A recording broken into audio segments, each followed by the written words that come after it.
On the gate. They're off and running at Finger Lakes. Assemble at the start there for Passion. It seems like destiny, dear chairman. These two are inseparable as they get ready to lean into that first turn. Passion now more prominent on the outside, 3 wide in third. And Burn Notices take up residency at the back of the pack as they navigate the first turn. Dear chairman has the lead over the gray. Seems like destiny defers in second, a length and a half off the lead. 3 parts of a length to Passion in third and a length and a half to Burn Notice, who's in the fourth in trailing position. First quarter mile clicked off in 24 and a fifth as they race up the backstretch. Dear Chairman on top, the leads a long neck over Seems Like Destiny in pursuit in second. Passion in the clear, 3 wide in third and a length and a half off the lead, and a margin of 3 lengths to Burn Notice, who's at the tail of the field. The opening half and 48 and a fifth as they got less than a half mile to go in this race. Dear Chairman leads into the far turn to leads 3 parts of a length. Seems Like Destiny nudged upon to keep up in second. Passion now given his cue on the outside to go after the leaders in third, and then 4 lengths to Burn Notice, who's at the back of the pack. 2.5 furlongs to go in the opener, 3 across the track, and it's Passion with a 3 wide bid. Passion goes from third up into the lead over Dear Chairman, and Seems Like Destiny second and third. Burn Notice is on the grandstand side in fourth as they turn into the stretch, and it's Passion who opens up by 6. Burn Notice from fourth up into second. Seems Like Destiny and Dear Chairman are fatigued third and fourth. They run to the 16th pole. It's Passion. Passion drawing clear. Passion was in a league of his own, winning this race by a huge distance. Burn Notice second. Seems Like Destiny third.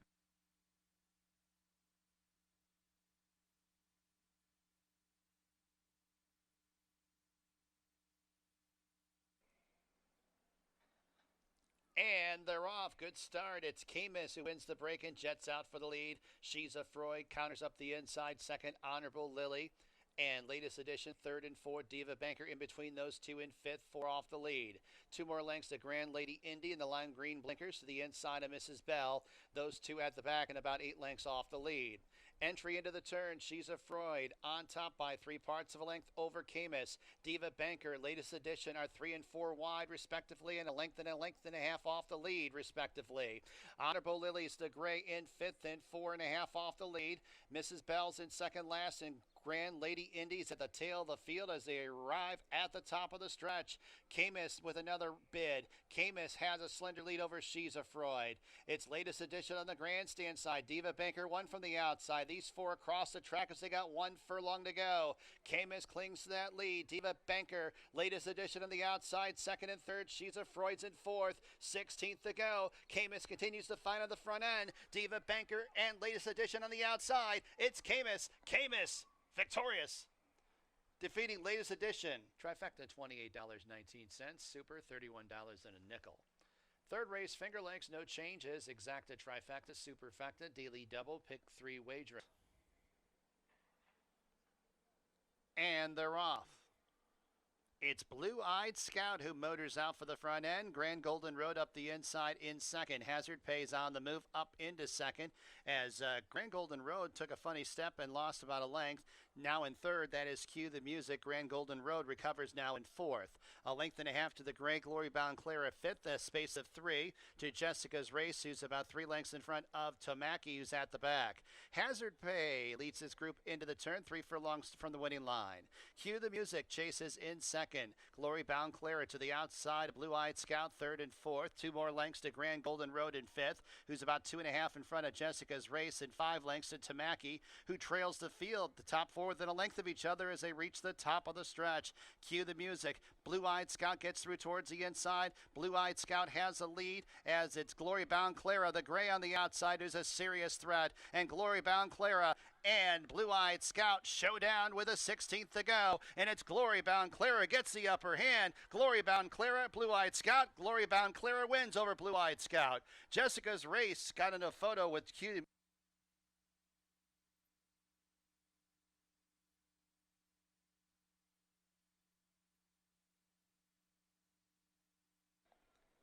They're all in the gate, and they're off.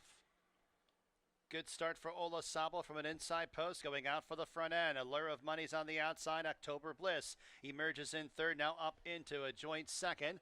followed up next by Big Rich in the blue cap to the inside of OP Firecracker, who's pushed out a path wide around that first turn. And at the back, that is Anointed Spirit. Ola Sabo's on the engine, has the lead by a little over a length. October Bliss prompting outside in second. Allure of Money, 3 wide third, 2.5 lengths off the lead.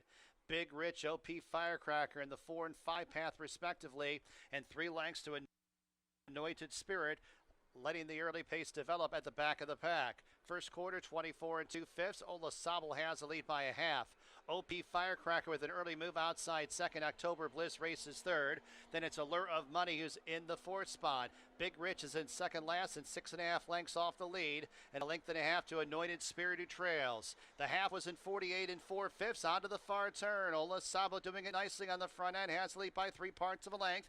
OP Firecracker shadows that one, comes under a busy ride in second. Then a space of 4 lengths to Allure of Money outside third. October Bliss one paced fourth. Big Rich inside of him, and Anointed Spirits at the tail of the field as they reach the top of the stretch, and Ola Sabo opens up. Ola Sabo comes off the turn, leading by 7 lengths. OP Firecracker cannot keep up in second. Allure of Money's on the stand side. Big Rich is at the fence in fourth. 1 furlong to go. It's Ola Sabo who leads by 7 or 8 lengths. The battle is for second. OP Firecracker, Allure of Money, Big Rich. But come down to the winning line. It's career win number 13 for Ola Sabo. OP Firecracker second. Big Rich.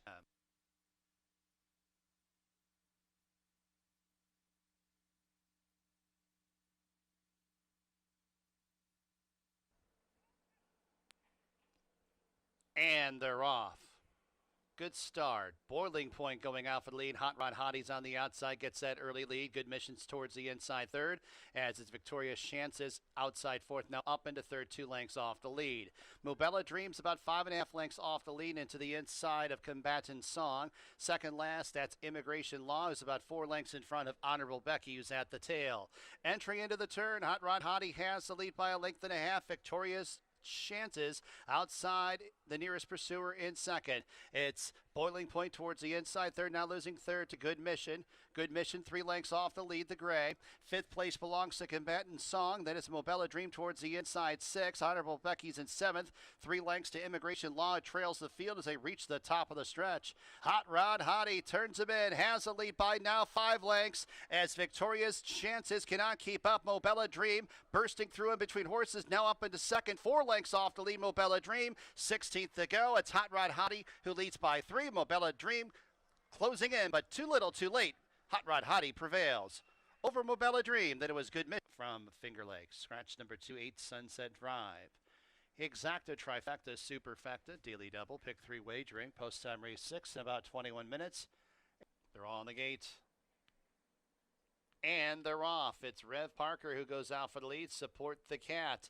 It's Peeling Out who's 4 wide in third as Rio 11 kicks on through towards the inside, get that lead. Support the Cat second. Peeling Out's in third.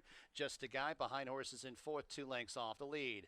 Dignified Response is in the white blinkers in fifth and about 4 off the pace. The back 2 markers, Addie Sun's Dream is to the outside of Rev Parker at the back. On to the turn. Rio 11 has the lead by a length and a half over Support the Cat, who's in chase mode second. Peeling Out, nudged upon to keep up in third. Just a Guy towards the inside in fourth. Dignified Response in fifth, 6.5, 7 lengths off the lead as the leader starts to get away. Addie Sun's Dream is deep on the course in second last, and 4 lengths to Rev Parker, who is at the back of the pack as they arrive at the top of the stretch, and it's Rio 11 the one to catch. Rio 11 comes off the turn, leading by 4 lengths over Support the Cat in second. Just a Guy, Go Blinkers outside third, but many lengths off the lead of Rio 11. Rio 11 needs a final furlong. The lead's 3 lengths. Support the Cat's in second. Dignified Response now up into third. A belated rally from Rev Parker, but it's Rio 11. Give Jockey Jackie Davis 2 on the card. Support the Cat second. Third, Dignified Response close for fourth. Effective $17.12. Super $16.48. Pick 4, $51.52. 7th race, Finger Lakes, no change. And they're all on the gate. And they're off. It's Cam Duke who sends out for the lead. Lord King's on the outside. King Phoenix in the firing line as well. Then 3 lengths Without Pretense in fourth. Then 2 lengths to Cast a Coin. Rockstar Rebels outside of him second last. And 3 lengths to Sir Cartwright who brings up the rear. Less than a half mile to go. Cam Duke has made the front end today. Has a lead by a length and a half. Lord King is in chase mode second. First quarter mile 21 4/5. Big time pace in the front end. Third place belongs to King Phoenix, and then it's Without Pretense in fourth. Sir Cartwright has improved a little bit into the top 4. Sir Cartwright 7 lengths off the lead. Cast a Coins in second last, and 4 lengths to Rockstar Rebel, who trails the field as they reach the top of the stretch. Cam Duke has been caught by Lord King. Lord King has the lead by 3. Sir Cartwright now bearing down to the outside into second. 1 furlong to go. Further out is Cast a Coin, and Without Pretense 16th to go. Sir Cartwright alongside Lord King. Sir Cartwright pushes on by. Sir Cartwright wins. Close for second between Lord King and Exacta $89.40. Trifecta $60.99. Eighth and final Finger Lakes, no changes. Exacta Trifecta Super. And they're off. Oh, Mrs. Maysel sends out for the front end. Turn up the music along the inside in second. And then it's Dharma and Liggins Legacy outside third and fourth. Farmhouse dives over towards the inside, saving some ground. It's Pure Elegance is on the outside, second last, 6.5 off the lead, and 2 lengths to Miss Pab, who's at the back of the pack as they get ready to transition to the backstretch. And it's, oh, Mrs. Maysel on top by a length and a half. Over Farmhouse, who stalks on the outside second. Turn up the music, 3 wide in third. Liggins Legacy, 4 wide fourth. Pure Elegance towards the inside in fifth, 3 lengths off the lead. A space of about 7 lengths to Miss Pab, who's out of last. And Dharma's now at the back of the pack. Oh, Mrs. Maysel with a half mile to go has a lead by a half length over Farmhouse, who's prompting outside second, the opening half in 50 seconds flat. Turn up the music, committed to go 3 wide on the turn in third. Liggins Legacy splits rivals, passing Pure Elegance, and then 7 lengths to Miss Pab, who's 5 lengths in front of Dharma, who's at the tail of the field. 2.5 furlongs to go. Oh, Mrs. Maysel. Farmhouse pressing to the outside second. Turn up the music, still 3 wide. Liggins Legacy saves all the ground towards the inside. Pure Elegance goes to the grandstand side as they got 3/16 to go. Oh, Mrs. Maysel. Farmhouse, turn up the music's on the outside. Turn up the music's now up into second, challenging for the lead. And Pure Elegance is on the grandstand side into the top 3, 16th to go. Turn up the music, striking the front. Oh, Mrs. Maysel back to second. It's Turn Up the Music in the nightcap. Oh, Mrs. Maysel second. Pure Elegance third. Farm 17 cents. 8th race, last live race here at Finger Lakes for a Tuesday. Now, there is no live racing.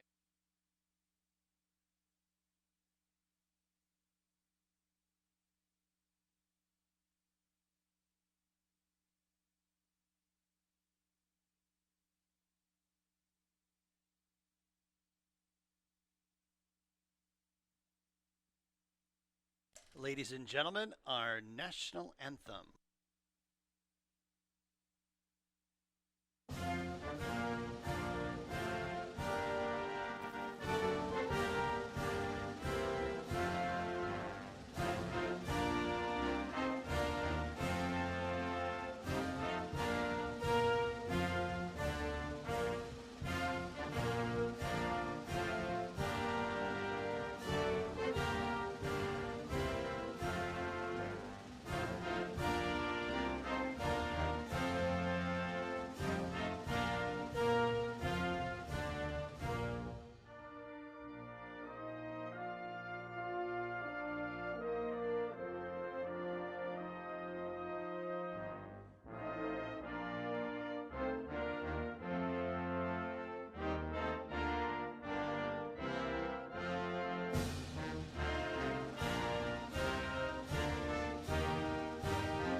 Good afternoon to everyone, and welcome to Finger Lakes, a Monday afternoon of thoroughbred horse racing.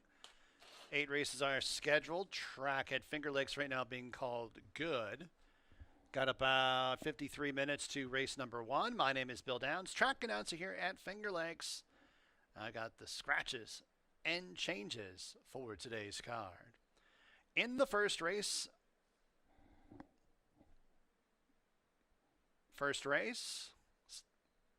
that's the 7th race. First race, I've got a scratch of the 3 Kaz Music. First race, scratch number 3 Kaz Music from the opener. Race number 2. Number 1, Dancing Dan's a first-time starter but is a gelding. Dancing Dan's a gelding. Race 3, no changes. Skip over to the 4th race. Scratch the 2, Mo Mahomey. Number 2, Mo Mahomey, a scratch from the 4th race. Number 6, Solomini's Legacy is a gelding and was a gelding in his last start on June 1st. 5th race. Scratch number 1, Signal Chat. Scratch number 5, Serena Fly. Signal Chat, Serena Fly, 1 and 5 out of the 5th. Race 6. Get the scratches out of the way first. Number 5, Almond Cider, and number 9, Khalid's Dream. Scratch number 5, Almond Cider, and Khalid's Dream. From the 6th, number 4, Max Foster. Late work June 17th. Finger Lakes, 4 furlongs fast surface. 51.40, breezing. Race 7. Looks like a scratch of the 8 Caddy Master. Race 7. Scratch number 8, Caddy Master. And then in the 8th and final, scratch number 1, Runaway Roscoe. Runaway Roscoe is a scratch from the 8th and final. That's a look at the scratches and changes here at Finger Lakes on a little bit of a wet Monday. Track right now being called Good. 51 minutes to race number 1. Handicapping with Dave will be next. Have fun and good luck.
And welcome everybody to Finger Lakes Gaming and Racetrack.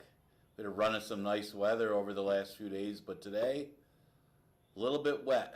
We had a lot of wind, I would say, like end of the week over the weekend, and then the rain hit overnight. And this morning, track handled it pretty well. They got it labeled good. You got to think if it continues to rain, we will probably be closer to sloppy. I know it's sealed right now, but we did get a little bit of a downpour earlier this morning, so that's got to be on the borderline. And if it does rain anymore, you're probably looking at sloppy. You're looking at an off track for most of the day, no matter what. Looking back, I know we canceled last Wednesday, so our last racing day was actually 6 days ago, Tuesday, long time ago. Lots happened since Tuesday. Actually, I can't remember anything that's happened since Tuesday. It's how quickly time's going this summer. But we are into summer now. Is it June 20th, the last day of spring or whatever? Hopefully we'll get some nicer weather than today, but we are going to have to handicap for an off track one way or the other. Looking back at Tuesday, yeah, Cabercoa has been on fire. Last week was Cabercoa's week. He had 5 wins in the 2 days we raced. And I tell you what, Monday, a couple of those rides were all him. So when he's riding confidently, he's as good as they get here at Finger Lakes, and he was riding confidently last week. 5 wins in 2 days. 3 on Monday, 2 on Tuesday. Also, my former co-host, Jackie Davis, had 2 wins on Tuesday. Congratulations to her. Not to be forgotten, although I forgot a lot of stuff happened between Tuesday and today. We did get a few scratches today with the off track. We are going to start off with a pretty good one, a pretty good starter allowance. We'll call it an optional claiming allowance in the first race anyway. Goes a distance of 6 furlongs. Looking it over, it looks like I Know You Ain't Talking to Me is the only one that's actually in for the optional claim. The rest of them in for the allowance condition. It's never 1-2 state bred condition. Gonna take a shot on a horse that's coming off the layoff. Now, my Purple Haze stable has 2 of them in here. Both could kind of figure. Mama Gigi's coming up slightly in class. Shahana, I think, is the true allowance horse in this field. I mean, Dorth Soul Dancer was. Maybe she's coming back into form, but she hasn't been as good lately. But Shahana was a horse that seemed to be getting better. Was going through claiming conditions, and then stepped into these allowance conditions and ran pretty well. You notice the first time that she went into the 1 state bred last year, she ran into a horse called Z End. Z End ended up being Finger Lakes Horse of the Year. I say Z End's pretty interesting because later this week, she's in against the boys, older boys. I'm interested to see how Z End does in that spot, but she's up against some really tough male competition in a $30,000 claiming allowance race. But she's a good one. And she was the top 3-year-old filly here last year. And for Shahana to not get beat all that badly to her that day, that says something. That was 6 furlongs. She followed it up with a couple wins, so she was good and had her best at the end of the fall. Problem is, she hasn't raced since October, which was the end of the fall. I do think that she's got some decent off-track breeding. She only ran once in the slop, and that was in New York with Manny Franco. I think Manny Franco had a monster weekend in New York. He did pretty well. I'm going to go with Shahana on top, though, just taking a shot despite the layoff. Because you look at this race, for the condition, I don't think it came up that tough. This is like a glorified $11,000 to $9,000 claimer, which we got a couple of those today. So I'm going to go with Shahana. Just hope she's ready. Zenlu is a logical horse, numbers-wise. I'm a little concerned about how she'll handle the racetrack. Hard to gauge. You say that, but there's always other variables involved if they haven't done well in the past on off-tracks. Well, she came off the layoff on fast tracks, and she's looked good. She looks good this year, better than she did last year. She had a win against the 1 state breds, and I don't even know if that was the intent of putting her in that spot that they thought that they would win, because she was technically out of condition in that 1 state bred race. Of course, she's going to take it. But she came back against a really tough field last time in a similar allowance race, and she didn't make the lead. She chased the whole way and lost by less than a length. I thought she ran absolutely huge, probably bigger than her debut effort. If she could repeat that performance, that she had against pay good, play good, play good, pay good, whatever you want to do good, I would think Zhen Lu would be tough in here. But again, she's got to handle the moisture in the racetrack. I think that would be the only question mark because numbers-wise, she looks pretty good. They said Mama Gigi steps up. We got kind of a flip-flop in jockeys with Andre and Raylu. Andre actually ends up with Shahana. He's ridden both of them before.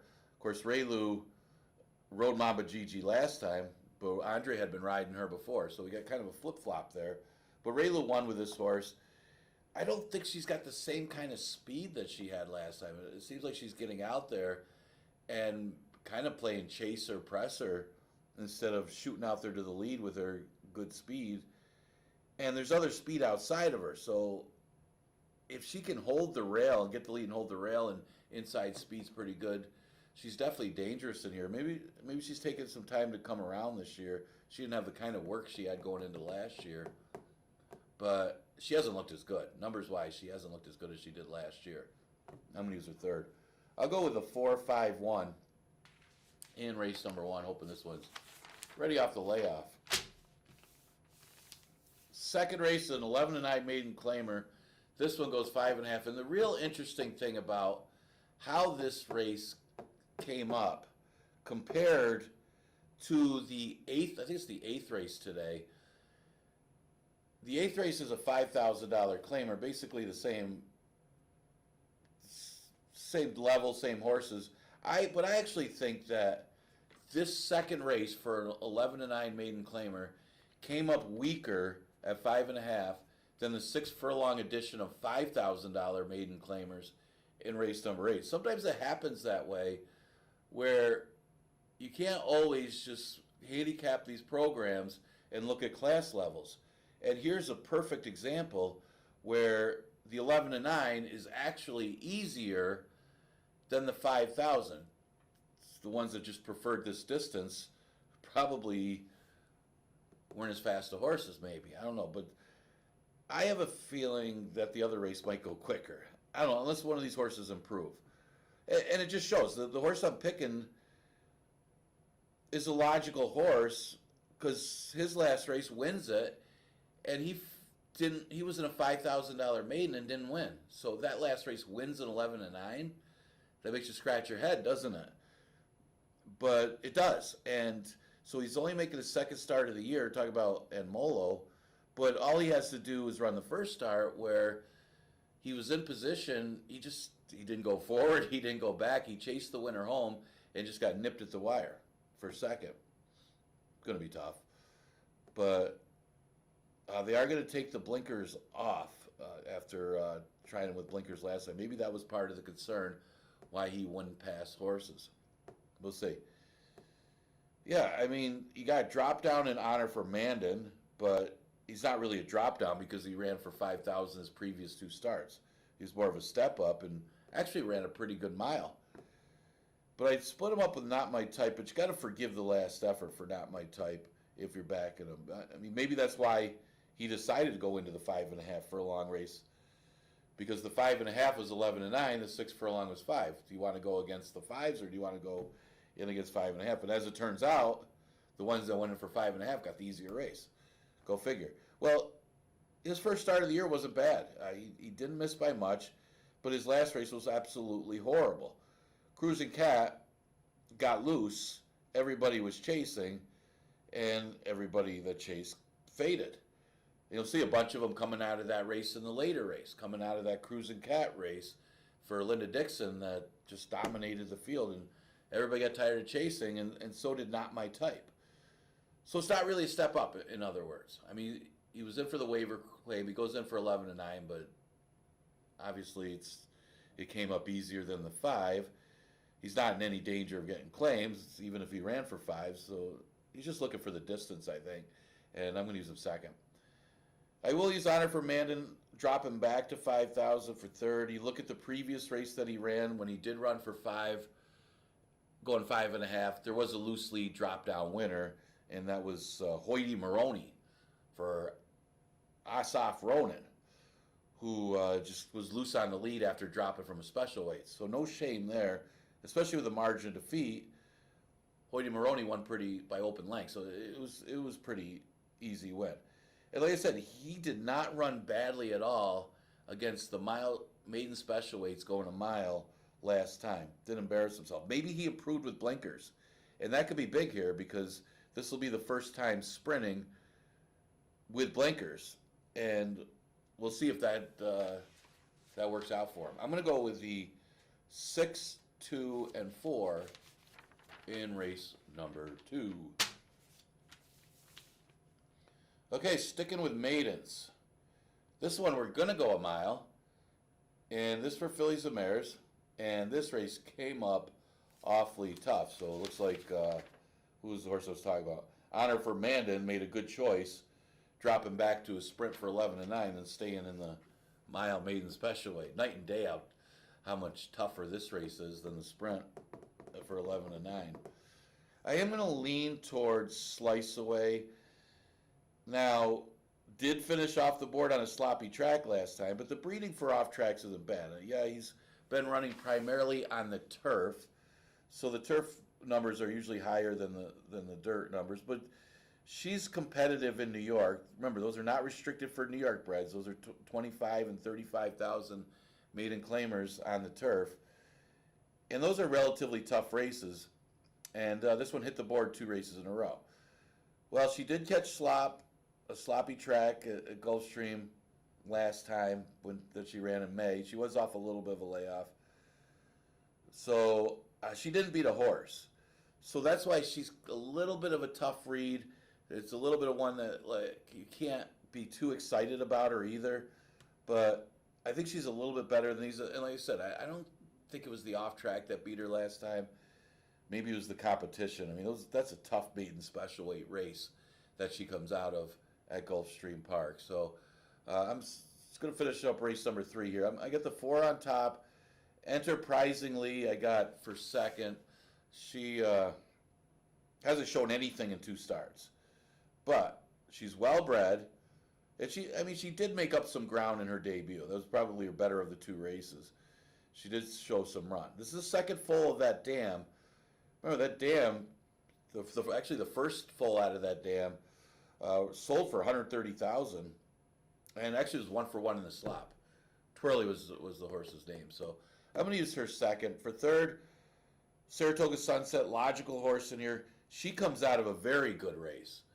That Hot Rod Hottie looked the part. That was a first-time starter that just dominated that field, crushed them, and came back to beat a pretty good field too. So she stretches out for the first time since April, and she was competitive in New York in route races there. She plays. Those are the 3 logicals. I think the battle for 4th would probably be between Wayward Queen and the Tribe Has Spoken as far as who else fits. The Tribe Has Spoken's coming up in class. Not sure why she's such low odds. Wayward Queen takes the blinkers off, and he said her race wasn't that bad last time. Light the Mirror, I think that was, I want to say Charlton Baker, won the race pretty easily. This one just kind of ran evenly. They didn't go that fast up front. They went 23 and 47. Same thing with the race before. They just never really made a move. Maybe taking the blinkers off here could make a difference for Wayward Queen. The stretch out should help too. This horse is well bred for the distance. I'm going to go the 4, 1, 5, and 6.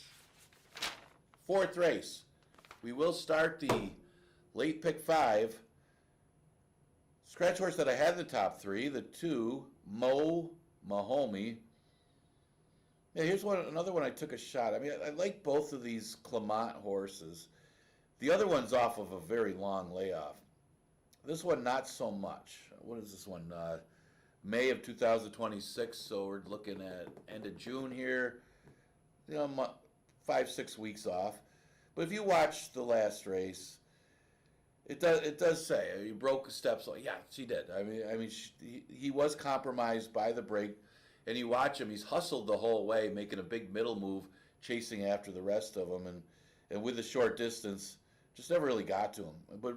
But I actually thought the horse looked good, ran well. I think the start really affected him, and that happens when they're debuters like Propitious was last time. But he stretches out to a mile. Very high percentage connections here. Miguel Clemai, I like both of them. Koa gets aboard. He's had the hot hand. 7-2 morning line. And the pace flow is going to matter here because Trinity River is the inside speed of the race. The question is, does Wisecracker keep that one honest? Wisecracker does have route speed. Didn't really use it last time.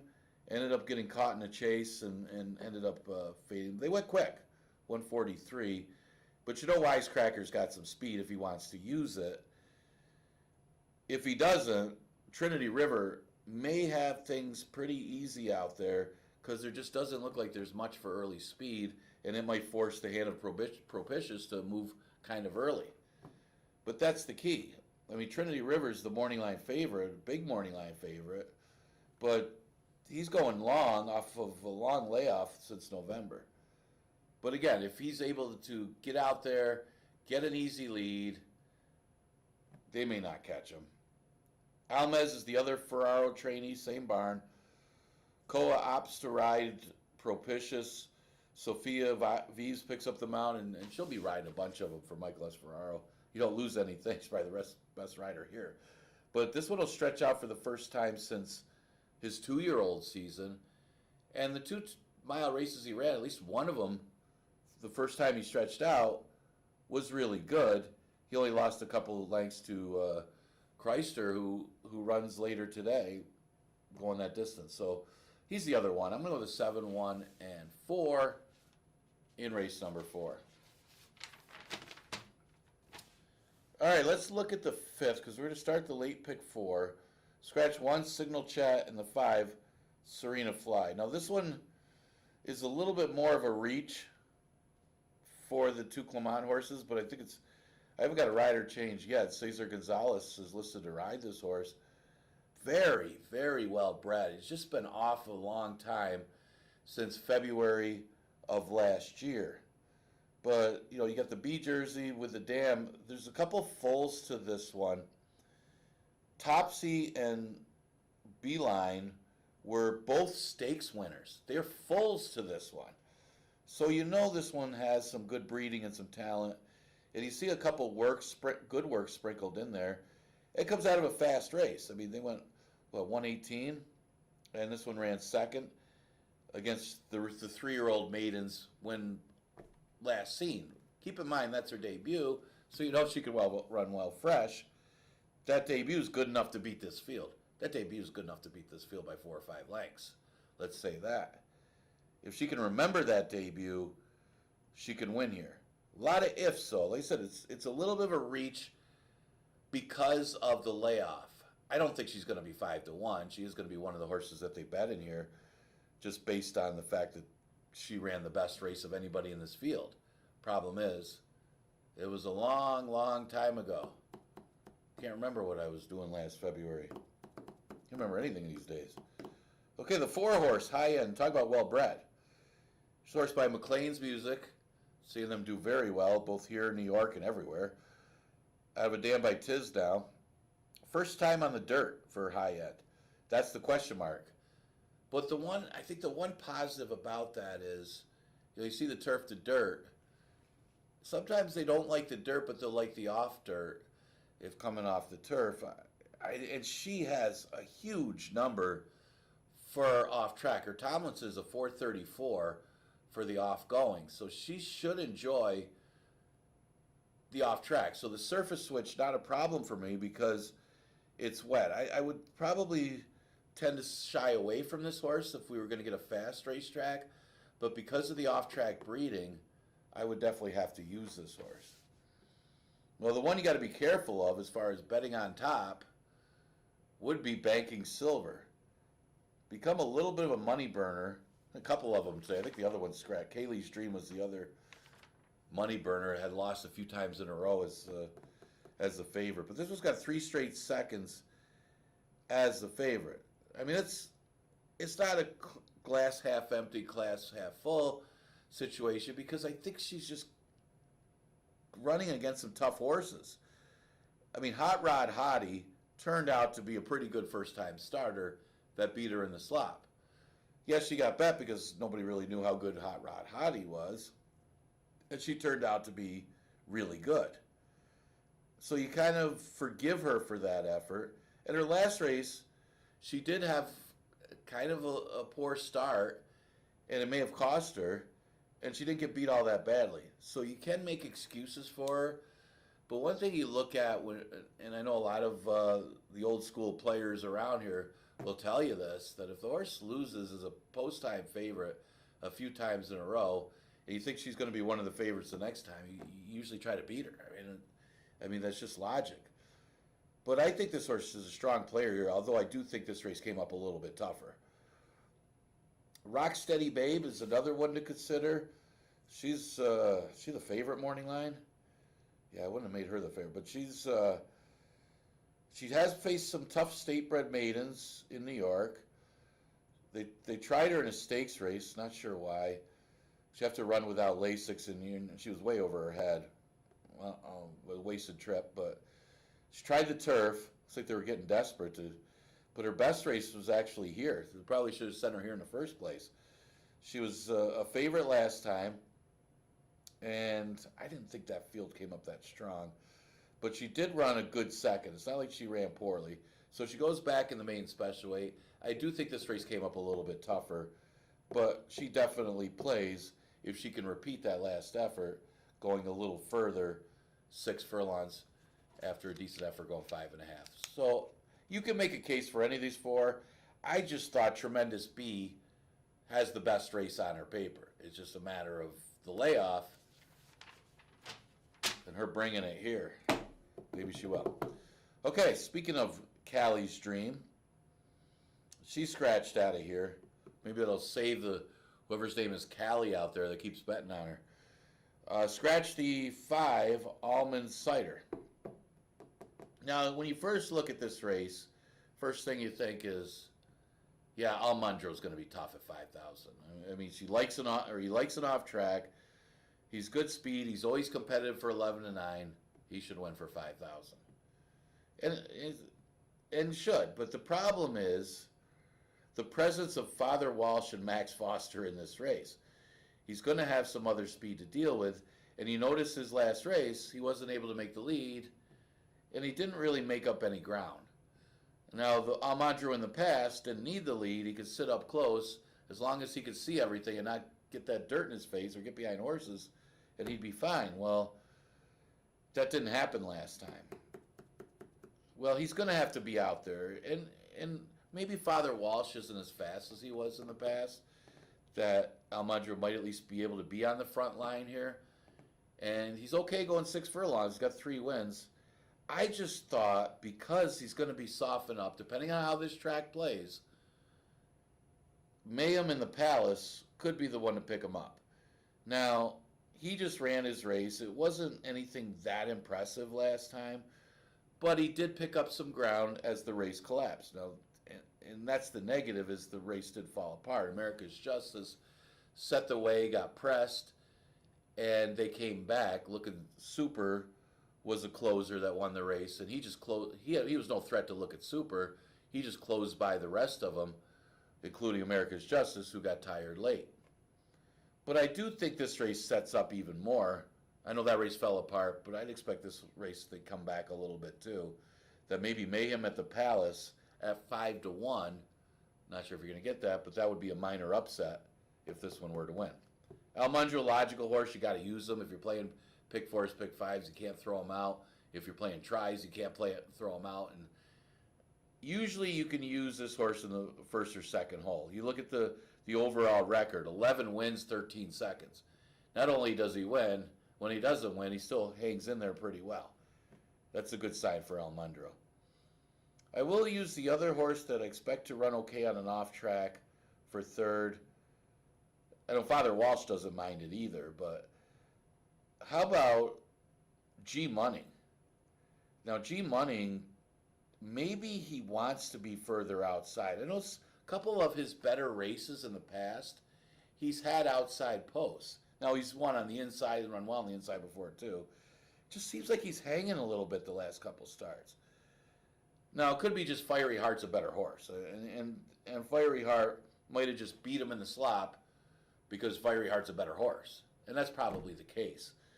G Money didn't run that badly at all that day, but I think with the Munnings being an off-track horse, he should run better here. It was June 2nd was just Twilight Zone day here at Finger Lakes. The track was playing really slow and heavy. Speed was terrible, and the last move was the best move. I don't think the inside was that good either.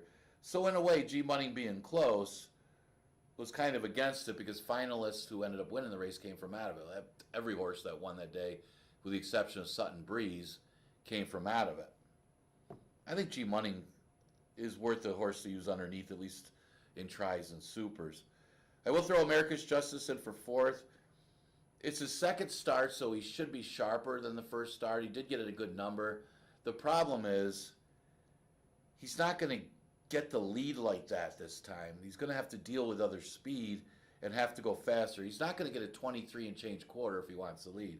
Yeah, I'd like to see this horse going long. His best race is when he stretches out and can get the lead and not have to go that fast. I think he'll easily win a 5,000 claimer if he could get a route race where he could get an easy lead. I think he could be competitive here again. I liked him last time to be in the top three, and he was a good price horse to be there. And he gets no respect. He's 12-1 morning line, but he definitely plays. I just think the pace flow might be against him today, and maybe next time he'll stretch out and win. I mean, it's an American Pharaoh. Let's see this horse go long. Seventh race, he did get a late scratch of the 8, Caddy Master. I guess I do have some prices according to the morning line today. A little bit of one. I mean, this one's 4-1. Sweet Tone is better than what he looks on paper, and I thought it was a really sharp claim when he was claimed back in May. He got beat by Nikos, who got first run on him at 6 furlongs, but he came rolling late. The horse that was third, Racer X, came back to win out of that race. But I think Sweet Tone, if it was a little bit further, was easily best in that race, even better than Nikos. He's a router, and the further, probably the better for Sweet Tone. His last race going a mile, you see he did take some money because of the stretch out, and he stepped up in class to this condition, and it shows he ran very well. Instant success is a pretty good one. Well, he goes even a little further today, stays in the allowance condition. It's kind of a lackluster field. I give Sweet Tone a big chance to win this race. True Violence is the question mark. This is the remaining Linda Rice trainee, just claimed for $20,000. A Kentucky bred. I don't know if that was the intent when they claimed this horse from Kentucky to bring this horse here. But it does look like a good spot for him, numbers-wise. If he can run his last race going a little further, very logical horse, and shouldn't mind the wet. One that interested me was the 5 Chrysler, because this one did win as a 2-year-old going a mile, so you know the distance is not an issue. You talk about a horrible trip last time, and that's on that June 2nd racetrack that was tiring, and maybe that's a positive negative because he did close ground, but maybe that's with the track. It wasn't like he was any kind of threat, but he had a horrible trip. I mean, he was off slowly to begin with, and then he was on heels in tight for half the trip. And then when he finally got some run, he did pick up some ground, but it was too late. Just remember, I mean, this horse should be better stretching out, and I think he'll be there. I think you got to use him, and I wouldn't be surprised if he ends up in the winner's circle. I'm going to use him third. I threw a Beach Invasion for 4 just on the off-track breeding. I know he's just off a maiden, didn't really beat much, and Jose Cameo had this horse. But he ran okay on off-tracks during his maiden campaign, and I think with the off-track today, he could improve off of that maiden win. 3 seconds and 3 starts on off tracks. Got to use them. I'm using them fourth anyway. Race came up tough. Speaking of coming up tough, we're going to leave you with a puzzle in the 8th race. It's one of those impossible puzzles that sometimes they have at the restaurant. Not that pegboard, but the pegboard can be challenging too. But you're talking about puzzles.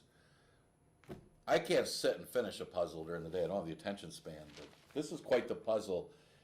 In this 5,000 maiden last race, we scratched and won Runaway Roscoe. I mentioned before, this race with Runaway Roscoe in it was probably a little bit tougher than the 5.5 furlongs, 11-9 maidens in race number 2. I mentioned that earlier. But there's still question marks. I am taking a shot with another 5. I got 4 and 5 to 1 shots all day. But I know Popper King shows nothing. He's had 5 starts, 4 of them as a 2-year-old. Showed absolutely nothing. What, he beat like 3 or 4 horses during those 4 starts. Came off the layoff. I like the fact that they tried this horse against Older in the maiden special weight condition. At least thought enough of them to maybe give him a chance for the purse, to see if he could get that maiden special weight purse. Well, it didn't work out. He did beat 2 horses, but it didn't work out. So he takes a big drop down to 5. You don't know how good this horse is. And you notice his last race as a 2-year-old on an off track last year, he lost all chance at the start. He broke in the air. And maybe you give him his first start of the season against the special weights. Now, all of a sudden you're making excuses for a horse that's still learning how to run and was learning how to run as a 2-year-old. It could jump up and win here against a lackluster field, although probably a better field than the one earlier. I'm taking a shot. Popper King on top. I'm certainly should have a fitness edge on most of these. He's been running right along at Turf Paradise. His first start here was a little disappointing, but I thought he ran okay last time. I thought Cruising Cat kind of got loose on that racetrack. They weren't really coming back, and everybody was in chase mode. And Bailey had a good trip. I mean, he sat the rail and came up and closed to be third, right with Winston D, who's in this race. So I think fitness-wise, he's got a shot. He's getting to know the racetrack, and he could get a nice trip in here behind the speed. Winston D, the same thing. I mean, they ran together. You kind of like Winston D. He's chasing more from the outside, but he hung around and ran a good second. He really responded to the drop in class, dropping from the maiden special weight. You'll see how much of a drop that is. Really, there's nobody else left in here. I mean, it's either Spot to improve off of his debut. Didn't really see a reason that he will, but I guess he can't run any worse. But he comes out of the same race. Again, everybody's chastening and fading. King Royals, at least, I mean, he came out of that race too. He ran 4th. So he actually ran okay right with a couple of the others in here. So he's 15 to 1. And you got I'm Gonna and Winston D at 3 to 1 and 7 to 2. He's right with those horses in that Cruising Cat race. He's had 1 start since. It was a tougher race against Plex, going a mile, so he cuts back in distance, coming right back. But you really can't say he's that far out of it when he's right with those horses, the same horses, when they ran the sprint together in that Cruising Cat race. Anyway, enjoy today's race card. Maybe you'll make some money. Remember, pick 5s. First race is the mandatory payout. The 4th race, the 50-cent minimum pick 5, could have a carryover if not hit. Looks like a pretty tough one today. Consider the off track, because right now we're labeled good, but we're expecting more rain, and we're right on that borderline where we could be downgrading to possible sloppy at some point today. But we got about 15 minutes to the first. We continue live racing, full week of live racing this week, Monday through Wednesday. Next live day tomorrow with a 12:55 first post.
Horses coming on the track. First race here at Finger Lakes. Scratch the 3 calves music. Number 1 is Mamba Gigi and Raylu Gutierrez.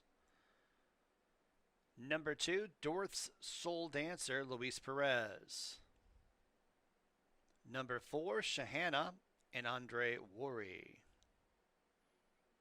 Number 5, Zen Lu and Kaber Koa. And number 6, I Know You Ain't Talking to Me, with Stephen Frett. Track is good.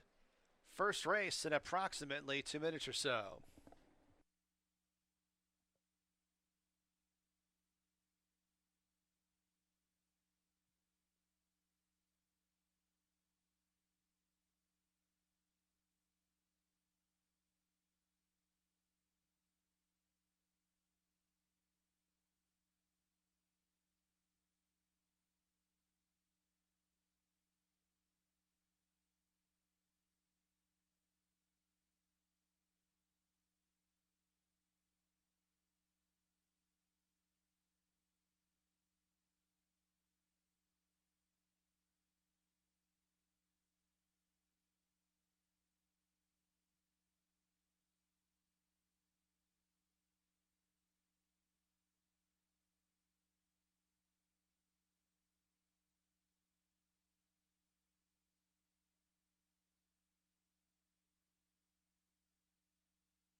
approach the gate.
And the horses have arrived at the starting gate. First race at Finger Lakes. Bit of rain overnight and this morning at Finger Lakes. Looks like a good seal is put on the track. Track being called good for the opener, but very cloudy skies here in the Finger Lakes region for today's opening race. Field of 5 to go 6 furlongs, optional claiming allowance, 6 to 5, number 5, Zen Lu. I know you ain't talking to me to the outside, they're all in the gate. They're off and running at Finger Lakes. I know you ain't talking to me, Zen Lu and Shahana. These three peel out for the front end. A space of 2.5 to Mamba Gigi in second last, and a length and a half to Dorth's Soul Dancer, who's in the fifth and trailing position. I know you ain't talking to me is on the engine, opens up by 2. Zen Lu defers in second. Then it's Mamba Gigi outside in third. Shahana towards the rail in fourth. Now back up into third towards the inside is Shahana.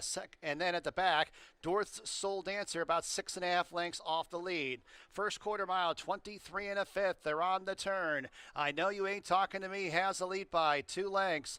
Zen Lu and Shahana in pursuit, second and third. Shahana's now up into second, white blinkers, as it's Mamba Gigi who goes 4 wide, and Dort's Soul Dancer on the far outside when they reach the top of the stretch. And the one to catch, I know you ain't talking to me, but taken on by Shahana on the outside. Then about 4 lengths back to Dort's Soul Dancer in third. 1 furlong to go. Mamba Gigi now striking the front. I know you ain't talking to me. Game up the inside second. Dort's Soul Dancer third. They come down to the winning line. It's Shahana. Shahana in the opener here at the Finger Lakes, winning by a length over I know you ain't talking to me. Then it was Dort's Soul Dancer.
Four, 6, 2, 1. Number 4, Shahana first. 6 furlongs, 113.54.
4621.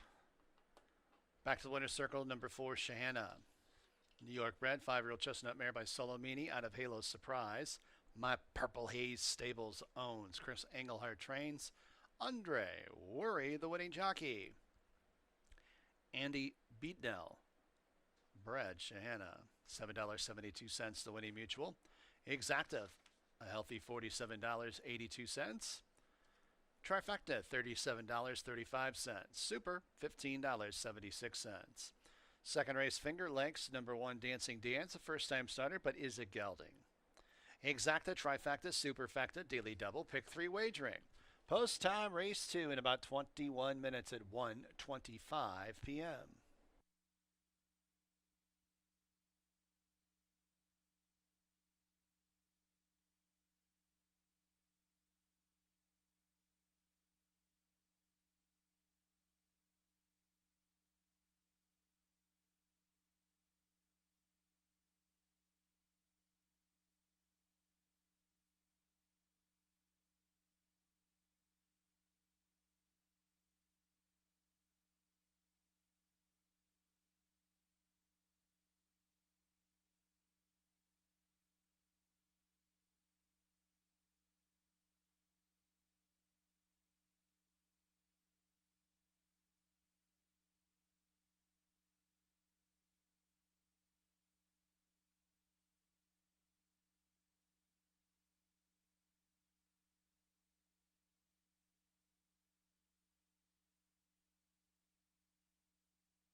Before we get to Dave, late overweight second race, the 5 Connors turn. The rider 5 pounds over. 5 over on the 5 Connors turn, race 2.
All right, we're getting ready for race number 2. Good return race for Shahana. Actually, good price on that horse as well.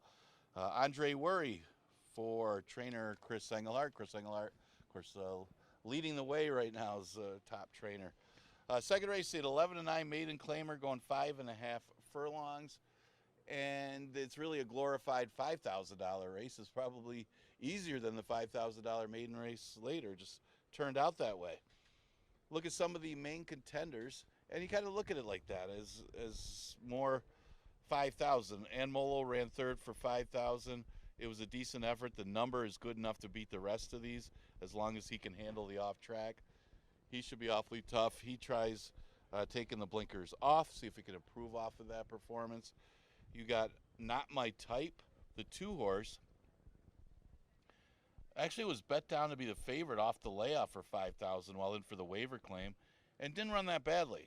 His last race was terrible, though, but a bunch of horses today, you'll notice from the 8th race, too, come out of that Cruising Cat race, and a lot of them chased and faded, and he was one of them. If you can forgive and draw a line through the last race and he bounces back to his first start of the year, remember, this is like a $5,000 maiden claimer. It's not really a step up in class for Not My Type, and he's currently at 7-1. Again, it comes down to how these horses handle the moisture in the track. They have it labeled good, but as the rain comes down, we'll probably get closer to sloppy here soon. Honor for Mandan is the 4-horse. He didn't run that badly. He added blinkers last time, and that was going a mile against maiden special weights. So he was running for 5 before that, so it wasn't like he's coming down in class. Because this is, like I said, this is a glorified 5. So he's kind of back to where he was when he was chasing Hoyty Maroney the race before, who got loose on the front end. This horse might be overlooked in here because of that last race, but keep in mind, that's a mile against maiden special weights. The other horses to consider, you do have a first-time starter in here. It's the one, Dancing Dan. Dancing Dan is taking some money, but this horse, especially on the dam side, is bred for route. 10 of the 11 wins for the dam, who's by Roaring Fever, were going long. So interesting. First, I think it's a positive sign that this horse is taking a lot of early money with a low-profile barn. He's very good, though. Stephen Eubank was really good. I believe he worked for Dan Conway before. Of course, you get Jackie Davis, so you do have good connections with this first-time starter. Exacta Tri Super Daily Double and Pick 3 starts with race number 2. Got about 6 minutes to post.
Horses coming on the track, race 2 from Finger Lakes. Once again, late overweight, number 5, Connors Turn, 5 over. Coming on the track for the second race, there's number 2, Not My Type, and Oscar Gomez. Number 3, Jamaica Red, Talbert Howell aboard. Number 4 is Honor for Mendon and J.M. Rohina. Number 5, Connor's Turn, Luis Pena. Number 6, Enmolo, Emmanuel de Diego. Already on the turn, number 1, Dancing Dan with Jackie Davis. Post time at a few.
Approaching the gate.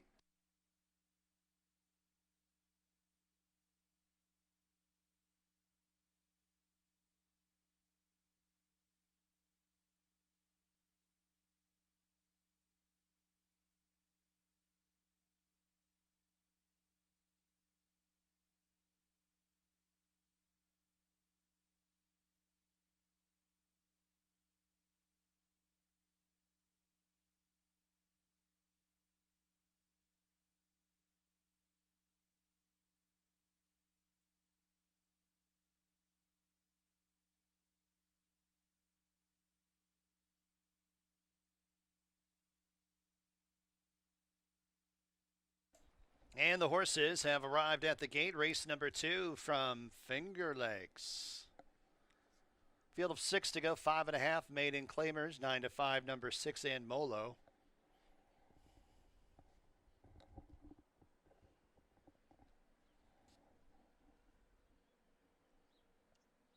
Honor for Mandan.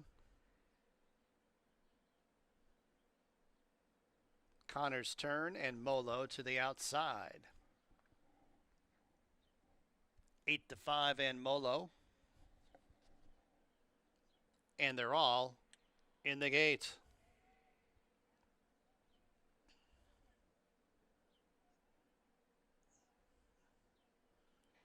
And they're off. Bad hop at the start for Jamaica Red, who's last. It's Connor's Turn, who accelerates out for the front end, and Molo's on the outside. Not my type. Hustle throughout the fence, up into second. Honor for Mandan races 4, 3.5 off the lead. A gap of 5 to Dancing Dan to the inside of Jamaica Red. Half mile to go in this race, and it's Connor's Turn who has the lead by a length and a half. Not my type didn't want to go through towards the inside, so the jockey angled that one to the outside. Now in a joint second with Ann Molo. Honor for Mandan still in fourth. 4.5 off the lead, a length and a half back to Jamaica Red in second last, and then about 7 lengths to Dancing Dan, who brings up the rear as they wind their way to the quarter pole. It's Connor's Turn who leads by 2.5 lengths, and Molo second. Honor for Mandan sweeps up to the outside third. Not My Type's in fourth. Jamaica Red's in fifth as they turn into the home stretch. Connor's Turn set down for the drive. Honor for Mandan tackles on the outside, and Molo's at the fence as they got a 16th to go. It's Honor for Mandan now forging to the front, and Molo's up in the second. Connor's Turn back in third, and deep stretch. It's Honor for Mandan. Honor for Mandan breaks the maiden, and Molo's second. Dancing Dan flew late for third. Then it was Connor's Turn.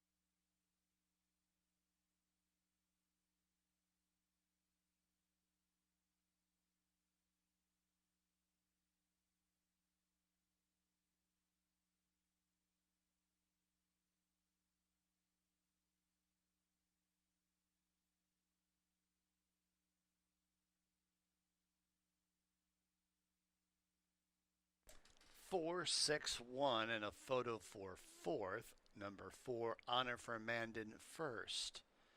5.5 furlongs, 109.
To the winner's circle, number 4, Honor for Mandan, New York bred.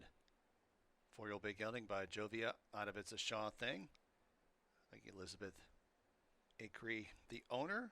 Jose Armando Rojina, the trainer. GM Rojina, the winning jockey. Fazio Stables bred. Honor for Mandan. $20.88 the winning mutual. Double $43.78. Exacta $51.30. Trifecta $70.14. Super $43.74. Third race at Finger Lakes, there are no changes. Exacta, trifecta, superfecta, daily double, pick 3 wagering. Third race offers a 50-cent pick 4. Race 3, 21 minutes away at 1:55 p.m.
All right, we're in the paddock for race number 3. Wasn't the fastest times, but a win's a win. Is Honor for Mandan under Jose Rojina, able to time that ride pretty well on the outside to get the victory for Jose Rojina to start off the pick 3. A couple of Jose's winning the second. We go to the third.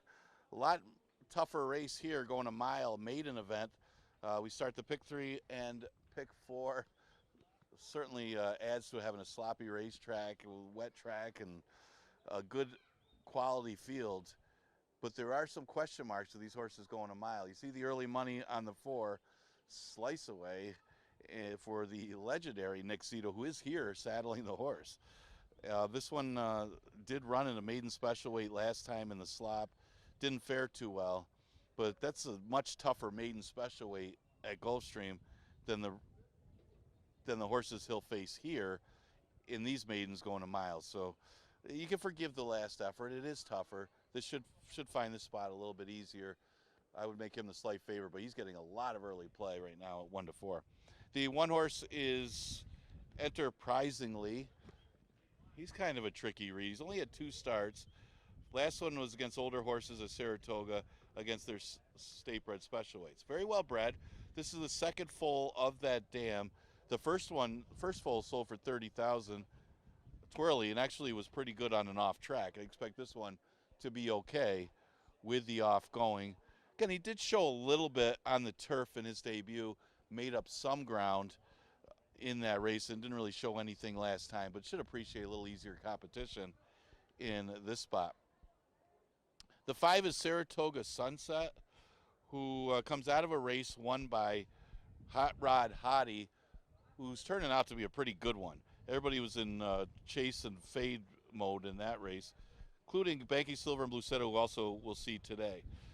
Now, that one and his other off-track race aren't that good, but again, there's other variables, including better horses that he was up against, and his mile races aren't that bad, as he'll stretch out of the sprint against Hot Rod Hottie last time. So definitely plays off of the numbers. Wayward Queen can improve. He's taken blinkers off for this race, and just kind of ran evenly the last 2, but he's also gone against horses that really haven't been that strong a pace up front. So he looks like he's kind of pace dependent, even at the distance of a mile. Probably won't be in the race that much early, but if they do fade a little bit, look for him to be closing late. Another big contender in a tricky girls race. I know most of the early play on the 4 Slice Away, but it is a competitive event. Exactatri Super Daily Double, the pick 3 and pick 4 starts in here. Good luck.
Coming on the track, race 3, Finger Lakes, number 1, Enterprisingly, in Kevin Navarro. Number 2, The Tribe Has Spoken, Raylu Gutierrez. Number 3, My Gorgeous, and Luis Pena. Number 4, Slice Away, Andre Worry. Number 5, Saratoga Sunset, Jeremias Flores. And number 6, Wayward Queen, Jackie Davis in the irons. Post time in just a few minutes.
Two minutes.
Approaching the starting gate at Finger Lakes.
Fillies and Mares have reached the gate. Race 3 from Finger Lakes.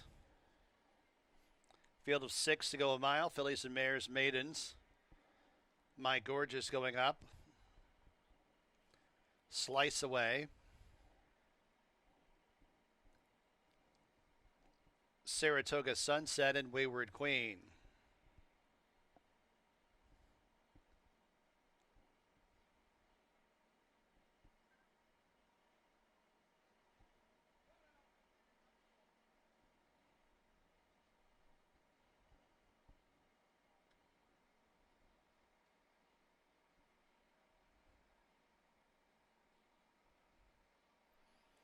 And they're all in the gate.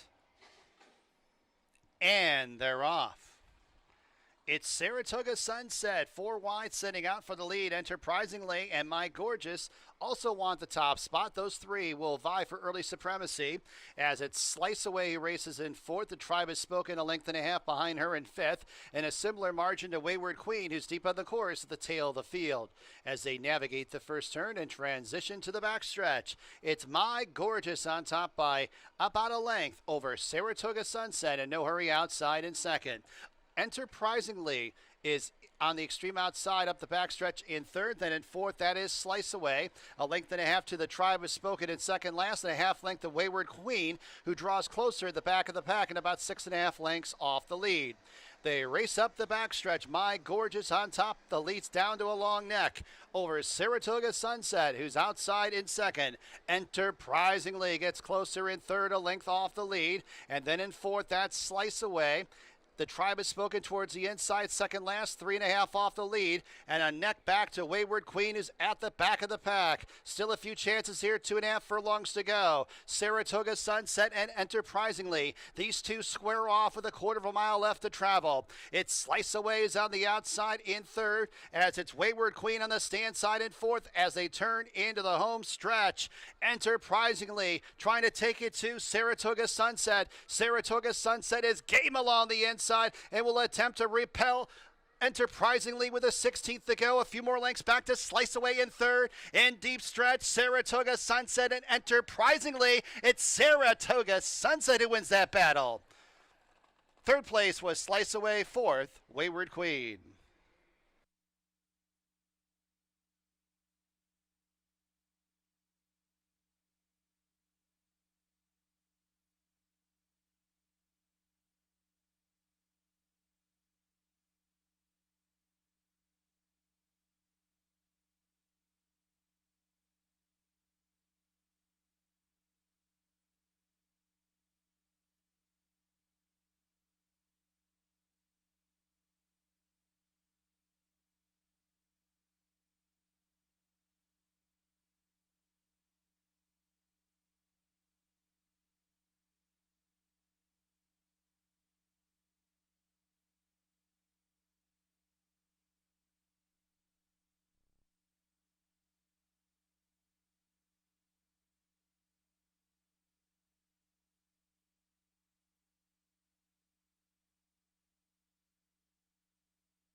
5146, number 5, Saratoga Sunset, first.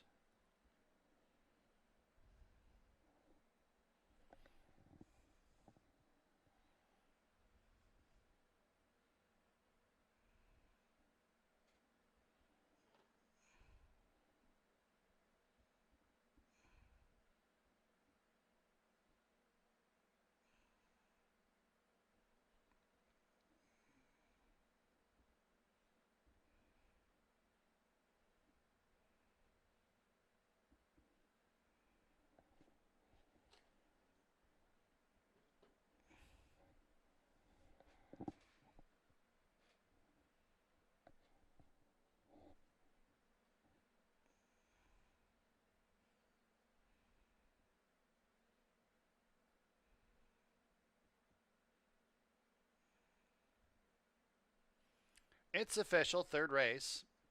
Saratoga Sunset, $13.66 to win. She's a New York bred, 3-year-old bay filly by Union Rags out of In the Wind.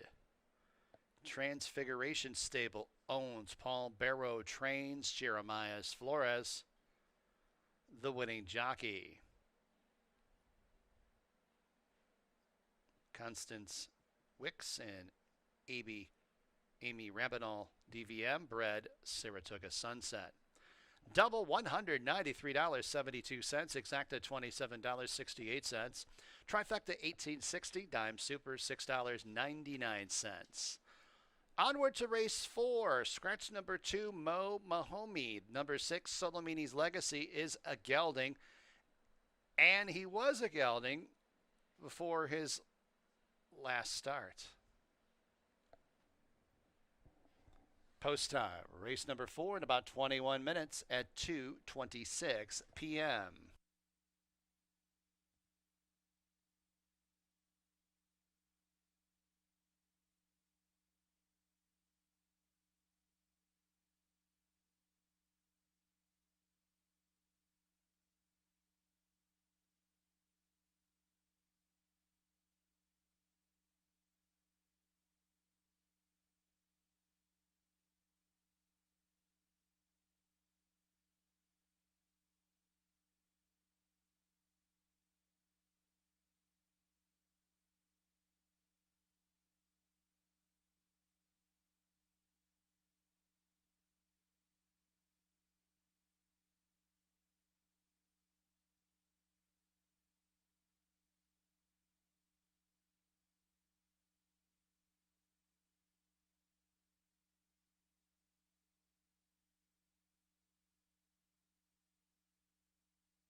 All right, getting ready for race number 4. Good finish to that one as Saratoga Sunset able to hold off Enterprisely, who really took a lot of late money. Enterprisely going off a heavy, heavy favorite.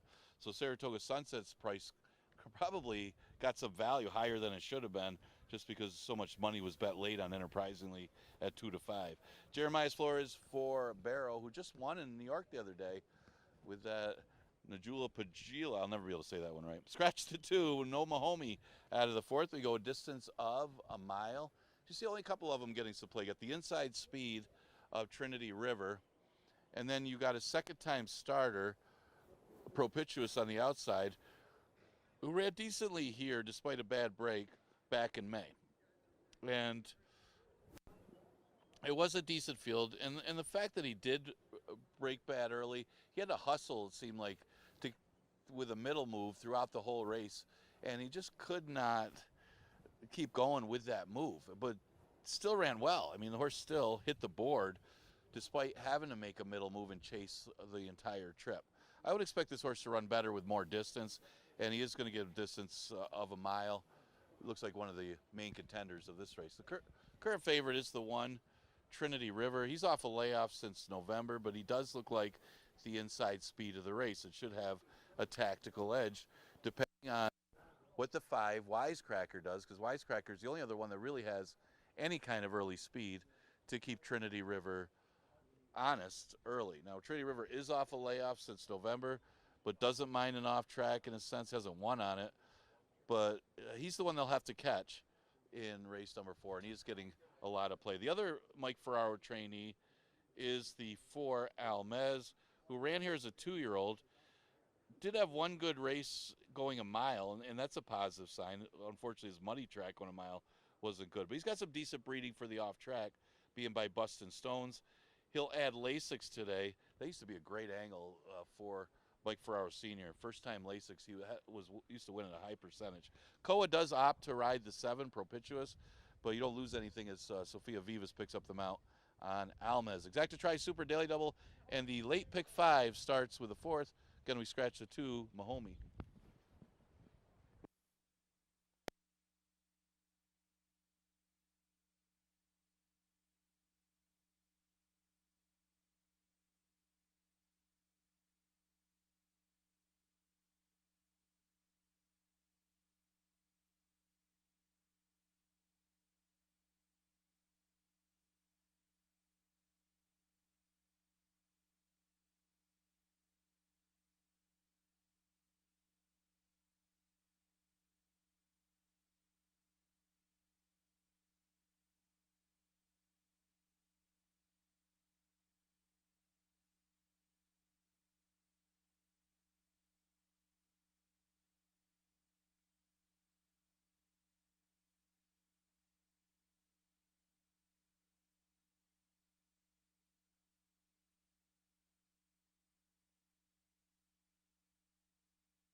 Horses coming on the track. Race number 4 from Finger Lakes. Scratch the 2, Mahomey. Number 1 is Trinity River and Luis Perez. Number 3, Santi Ryan, Joel Cruz. Number 4, Almez and Sofia Vives. Number 5 is Wisecracker, Stephen Fred. Number 6, Solomini's Legacy, Chris Russell up. And number 7 is Propitious, Caber Koa in the irons. Post time in just a few minutes.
Approaching the gate.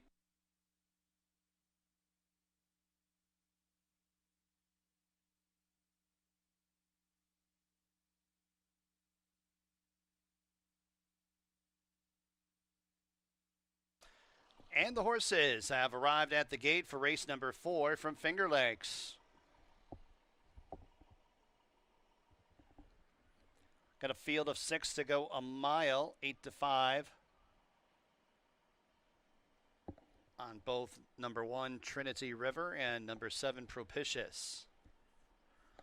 Almez into line, Wisecracker. Solo Mini's Legacy.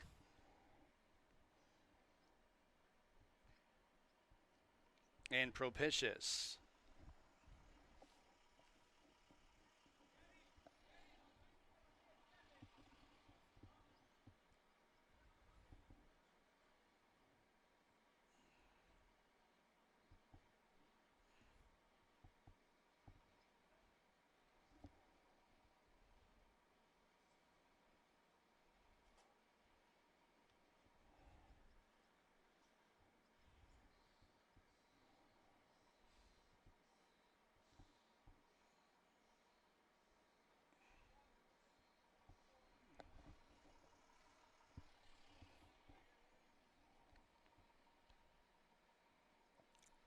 And they're all in the gate.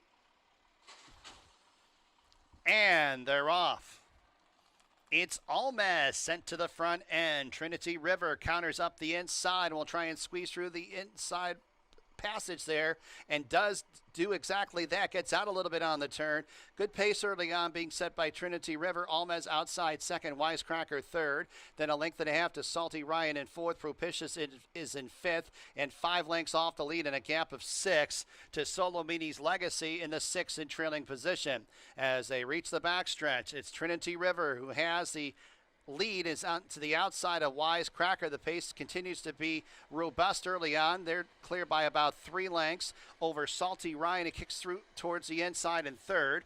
Almez shuffled in fourth, and 3 lengths Propitious fifth, 8 lengths off the lead, and 7 lengths to the trailer, Solo Mini's Legacy. The opening half in 47 4/5 as they make the entry into the far turn. Trinity River on top by 2. Wisecracker under a ride. Salty Ryan outside in third. Almez re-rallies up the inside in fourth, and 4 lengths to Propitious, who's 7 lengths in front of Solo Mini's Legacy at the back. Trinity River. Almez gets through towards the rail, and Almez will have the lead as they reach the top of the stretch. Salty Ryan with a 4-wide bid. Wisecracker, White Blinkers third. Trinity River has no more to offer in fourth.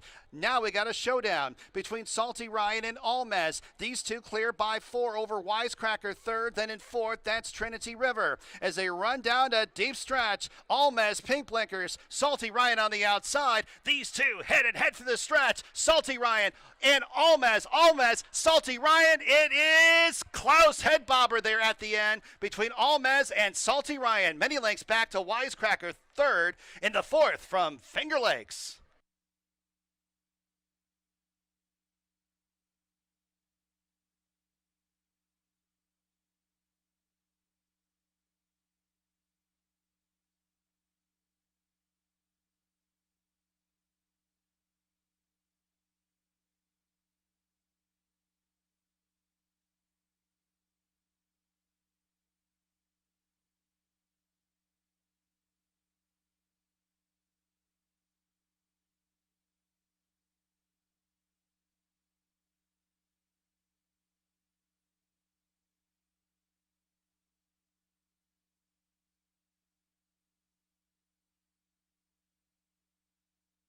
Photo finish for the win. Also, please note Stewart's inquiry into the running of race 4. So please hold all tickets.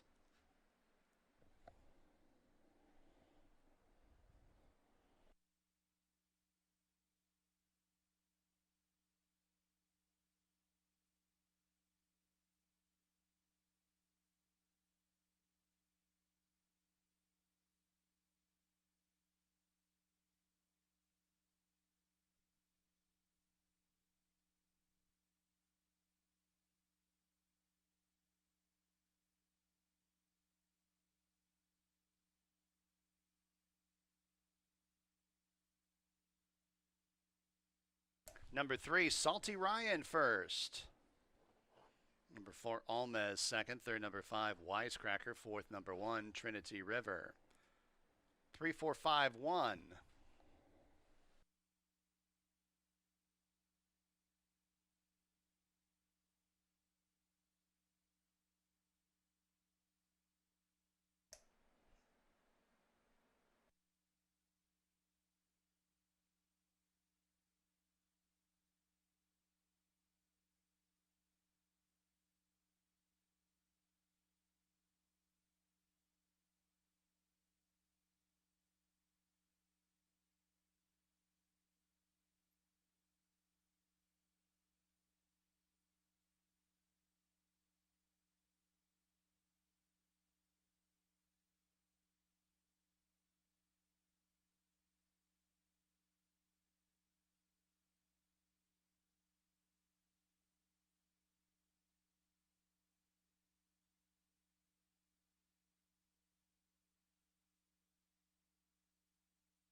Looks like no change. Salty Ryan.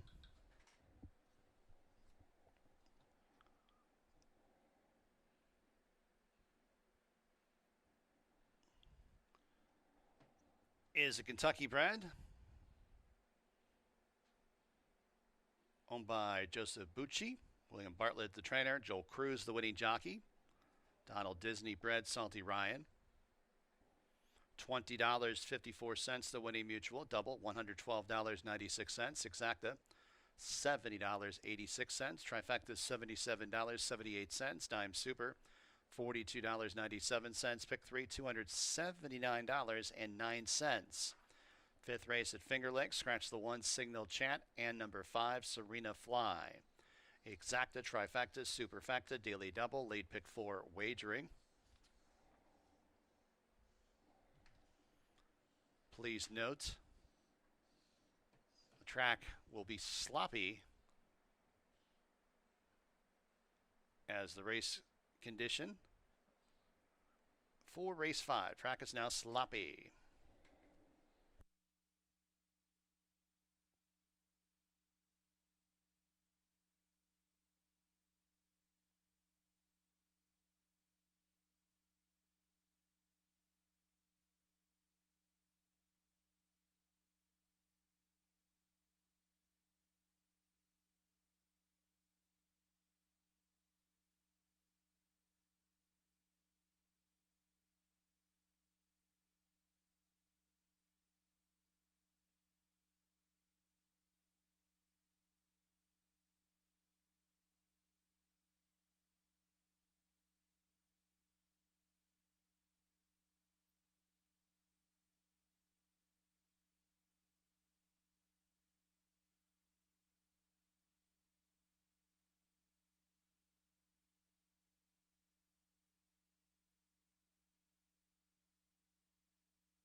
All right, we're in the paddock for race number 5. Great stretch drive there. Really a nice move by Sophia Vivas up the inside as Salty Ryan went outside. But the two battled to the wire, too close to call, but it was Salty Ryan able to win the bob and get the victory. Joel Cruz for Bill Bartlett will start off the pick 5. We go to the 5th and we'll start the late pick 4. We scratch the 1, Signal Chat, and scratch the 5, Serena Fly. Look at some of the contenders here. It is a nice evenly matched race here for this 5th race. Start off with the 3. It looks like he's getting some early play anyway. 5-1 morning line, Tremendous B. She will be ridden by Cesar Gonzalez as he'll come in to ride this horse from Florida. This one does have some decent works. She's been off a long time though. She's been off since February of 2025 where she ran against 3-year-old maidens back then, but open maiden special weight, shouldn't say open, restricted for 3 maiden special weight, obviously not for New York breds because she's a Kentucky bred. Very well bred because she's a full to a couple good ones. She's a full to Topsy and Beeline, who are both stakes winners, not half, but full to those 2 rivals. And she costs $135,000 as a yearling. I think the main concern here is the time off. Where have you been? Obviously, if she runs the race she ran in her debut, she easily beats these rivals. A lot of ifs there for Tremendous B. Looking at the 4 high end, this will be the first time competing on a dirt racetrack. She's been running on the turf and on the artificial surface at Turfway, but she's got a really nice numbers for the off track. Her Tomlinson is a 434, so even though she's hitting dirt for the first time competitively, she's well bred for the off track. She's a McLean's Music out of a dam by Tisnow. Doesn't get better off track than that, and I think she'll take to it. And the big thing with that is she's a nice price. She's at odds of 10-1. I think the people are laying off her mainly because she's never competed on the dirt. But I think it makes a difference being on the off dirt racetrack. The 9 Banking Silver, a little bit of a money burner the last 3 starts. She's had 3 consecutive seconds as the post time favorite. Not just post time favorite. Last race she was 3-5 and didn't get it done. But she didn't run badly. She ran a good second. The race before she ran into a real good looking first time starter. So even though she was bet down, she was obviously not the best horse. And she ran a good second before that. So she's running against good horses. She's running competitively. It's just she's just taking more money.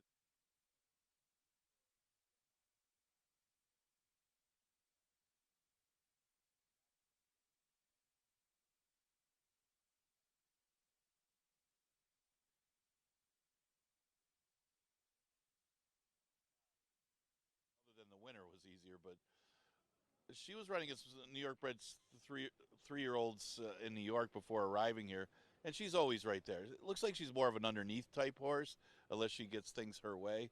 But if she takes to the racetrack, she's another one that is a big threat in this maiden race number 5. Well, those are a few that make it. I do want to mention the 10 Blue Set because he'd be the other one I'd use if I'm spreading in this race. He's another McLean's Music. You got 2 of them in here, high end and Blue Set. So there's off track there. Uncle Mo on the dam side. There's off track there, and it's not like this horse had a good trip last time. She broke horribly, and still made up some ground to be 3rd behind Banking Silver. So she could improve off of that race again. Like high end, she's got some really good off track numbers. She's got a 441 Tomlinson for the off track. So another one to consider in race number 5. Exacta Tri Super Daily Double in the late pick 4 starts in here. We scratch the 1 and the 5.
Fillies and Mares coming on the track. Race 5 from Finger Lakes. Scratch the 1 and 5. Number 2 is Rock Steady Babe and Andre Worry.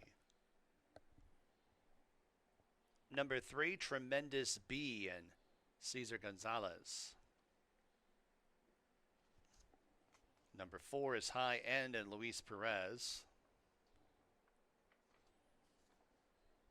Number 6, That's Amore, Jackie Davis. Number 7, Recorded Time, Laird Bailey in the irons. Number 8, Gallipoli Girl, Joel Cruz.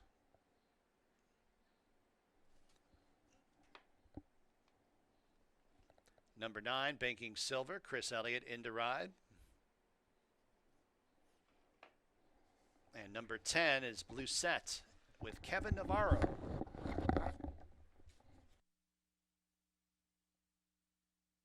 Post time in a few.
Two minutes.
Fillies and Mares are approaching the starting gate at Finger Lakes for race number 5.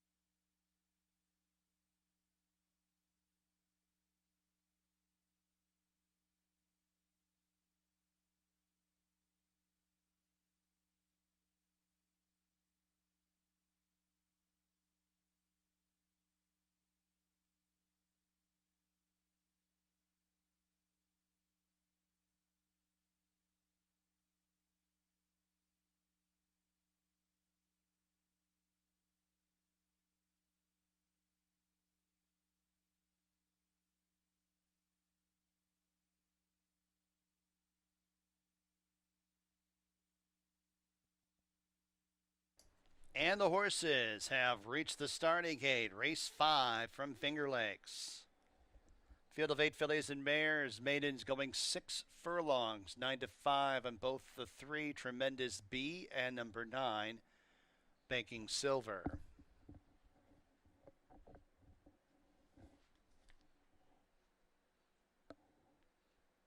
High End. Up into the gate.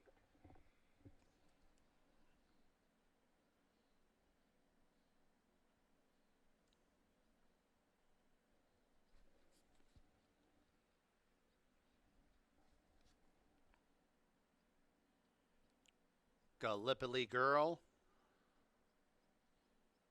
Banking Silver. And Blue Set to the outside.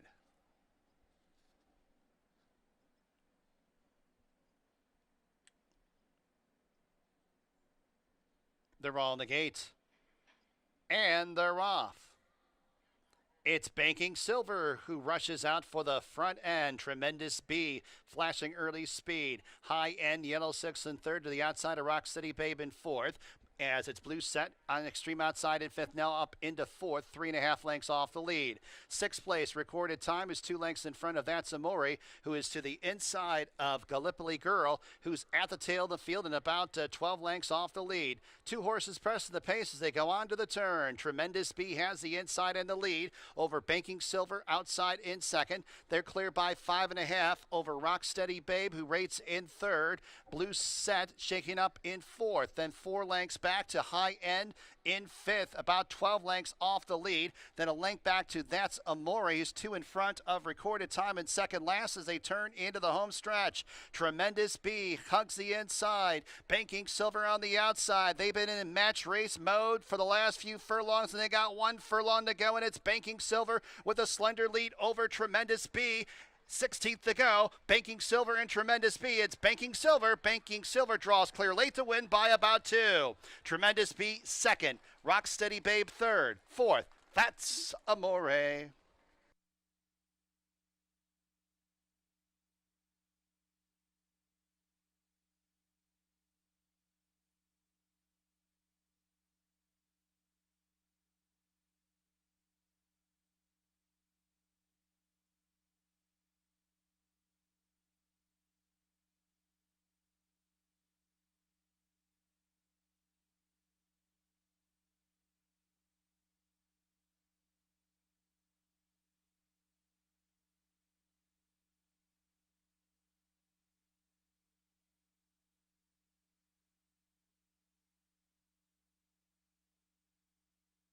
Nine three two six. Number 9 Banking Silver first. 6 furlongs. 112.60.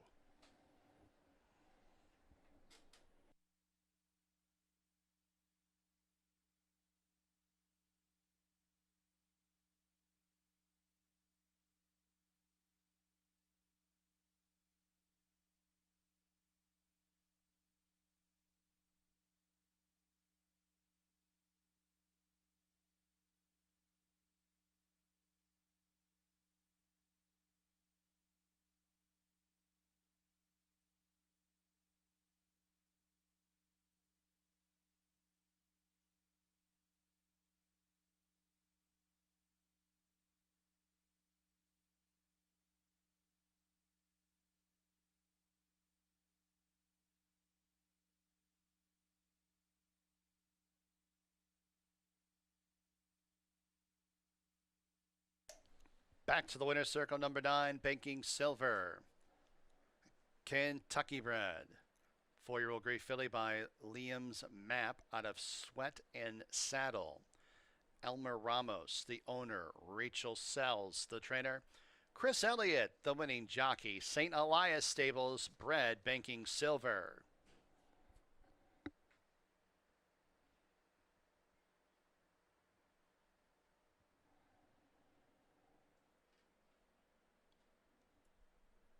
$5.16, the winning mutual. Double, $110.60. Exacta, $10.54. Trifecta, $5.26. Dime Super, $5.76. Pick 3, $162.64. Pick 5, 5 of 5, $9,771. And a meaningless 48 cents. Race 6 from Finger Lakes. Scratch number 5, Almond Cider. Scratch number 9, Kali's Dream. Exacta, Trifecta, Superfecta, Daily Double, Pick 3 wagering.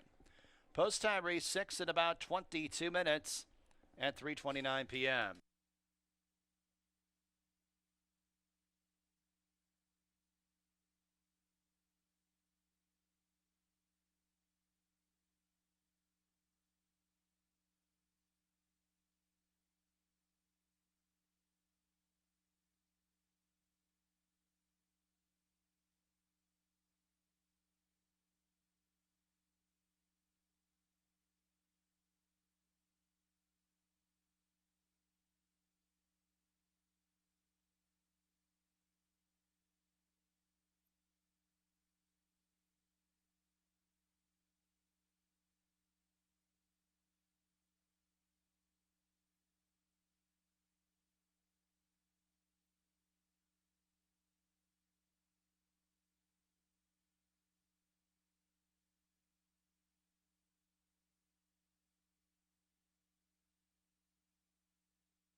All right, we'll start the late pick three, the last pick three with race number 6 after Banking Silver finally gets it done. A horse that had been a beaten favorite 3 straight seconds. That's what you call knocking at the door. And then today, Chris Elliott got her to break through for Rachel Sells. Banking Silver graduates from that maiden condition. Look good, too. I mean, liking the off track a little bit. Scratching the 5, Almond Cider in the 9, Callie's Dream out of race number 6. It's a 5,000 claimer going 6 furlongs. Look at some of the contenders in here. Seems to be plenty of pace in this race, one thing you could say. You know, Almondro takes a drop in class. He's an obvious contender, but might have a little trouble making the lead in here. Now, he does like an off track. 5 wins and 12 starts, and certainly the jockey knows this horse very well, and just couldn't get anywhere near the lead last time. They went fast, 22:45, and he just kind of ran evenly. Well, there's other speed in here with Father Walsh outside of him, and you also got Max Foster if he decides to be aggressive. But I think the class relief, regardless, is going to help Almondro. Dropping to 5,000 should be tough at this level. The one horse I did think might be able to beat him because of the pace scenario might be the 3, Mayhem in the Palace. Now, he did just pass some tiring horses last time, as the pace did take its toll on America's Justice and others, and this is expected to be a faster pace. So he just kind of passed the horses, came up the inside, and ended up getting second behind another closer looking super. So, but it's the same scenario today. It does seem like there's plenty of pace and he could pass some of these tiring horses as long as he takes to the off track. And that might be the other concern, is he's only had 4 starts on off tracks and hasn't hit the board, although most of those races against tougher competition. So if he handles the track and he does get the pace to chase, I think he's got a good chance to get up to win this race. The horse I use for third is usually a good underneath type horse. G Munning just haven't had that kick late that he had last year. He maybe moving to the outside might help this horse. He was on the rail his first 2 starts of the year. One of those starts he kind of lost interest trying to come up the inside, and then the next race he just maybe got beat by a better horse than former horse of the year Fiery Heart. Last race they bet him down, but it was a funny racetrack that day. The closers were all winning all day. The times were slow. Talk about the June 2nd races. So any horse that was forwardly placed didn't seem to do well. So maybe give an excuse for G Munning last time. This horse is by Munnings. He should like an off track. He's won a couple times on it. And he's kind of a good horse to use underneath. And maybe from that outside post, he gets the right kind of stalking trip behind the speed that he could be involved and be a factor in here. And he is getting a little bit of play from that outside position. Those are some of the contenders for the 6 Exacta, Trifecta, Superfecta, Daily Double, and Pick 3 starts. Again, we scratched the 5, Almond Cider, and the 9, Callie's Dream.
Horses coming on the track. Race 6 from Finger Lakes. Scratch the 5 and 9. Number 1, Captain of My Heart with Jeremiah Flores aboard. Number 2, Mr. Einstein and Emmanuel De Diego.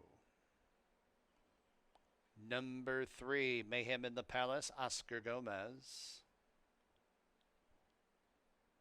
Number 4, Max Foster, Kevin Navarro. Number 6, Almendro, Jackie Davis. Number 7, America's Justice, Joel Cruz. Number 8, Father Walsh, Chris Russell up. And number 10, G Munning, Michael DeVilla Jr. calling the shots. Post time, race 6 in just a few.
Approach the gate.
And the horses have arrived at the gate. Race 6 from Finger Lakes.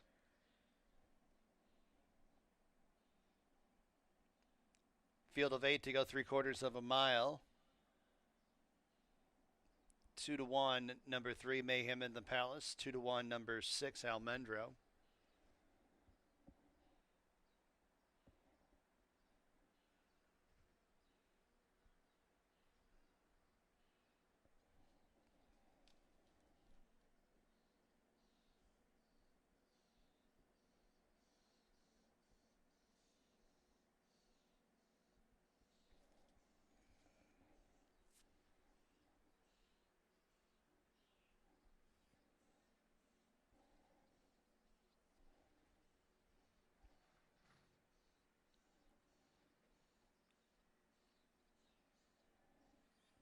Max Foster goes in.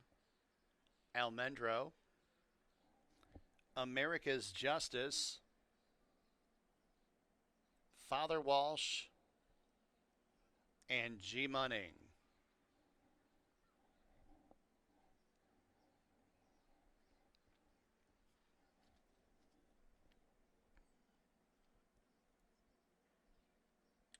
They're all in the gate. And they're off. It's Almendro who dashes out for the front end. Max Foster accompanies that one. G Munning's on the outside, only a neck off the lead. 3 horses mixing it up on the front end. Captain My Heart rates in 4th, 4.5 off the lead. Then it's Father Walsh on the extreme outside. Mayhem in the Palace emerges in 6th. Then 3 lengths to America's Justice in 7th. And a length to Mr. Einstein in the 8th and trailing position. 3 abreast into the turn. Almendro, Max Foster, G Munning 1st, 2nd, and 3rd. Father Walsh stalks in 4th. Mayhem in the Palace races 5th, 4 lengths off the lead. Captain of My Heart towards the inside in 6th. Then about 5 lengths to America's Justice, who is out of last. Mr. Einstein trails the field. 1/4 of a mile left to travel. Father Walsh gets a crevice in between horses, and Father Walsh from 4th up into the lead. Max Foster back in 2nd. Mayhem in the Palace on the grandstand side closing in, and Mayhem in the Palace now striking the front with 1 furlong to go. Father Walsh back in 2nd. Max Foster is in 3rd. In deep stretch, it's Mayhem in the Palace. Bet down to 4-5. Drawing clear late to win by 3. Father Walsh 2nd. Photo for 3rd. Captain My Heart to the outside of Max Foster.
3-8 and a photo for third. Mayhem in the Palace.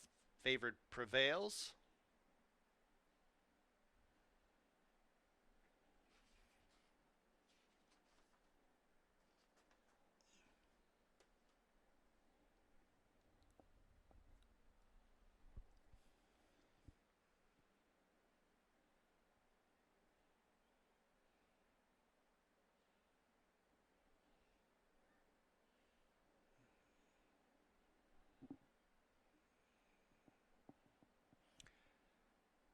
Number 4, Max Foster.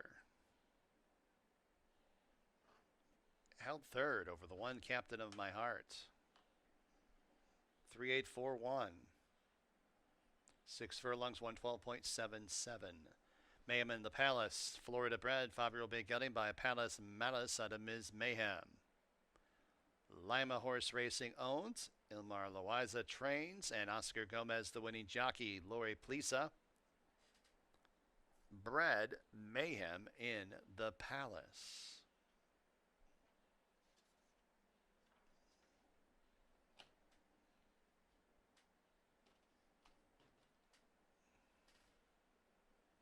$3.98 the winning mutual, double $14.74, exacta $37.26, trifecta $52.97, super $53.32, pick 4 $351.65. Seventh race, Finger Lakes, scratch number 8, Caddy Master. Exacta trifecta, superfecta, late daily double wagering. Post time race 7 in 21 minutes at 4 p.m. sharp.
We're getting ready for race number 7. It's been like a steady drizzle all day, so that's why we've had the off track.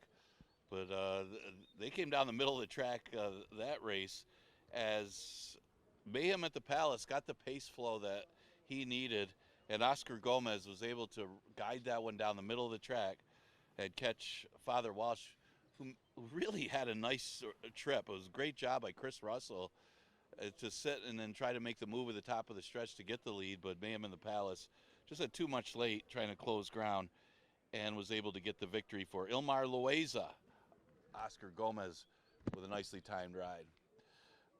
An allowance race is the 7th, never won 2 condition, and a lot of question marks in this race as they do go this mile 70, some of them stretching out.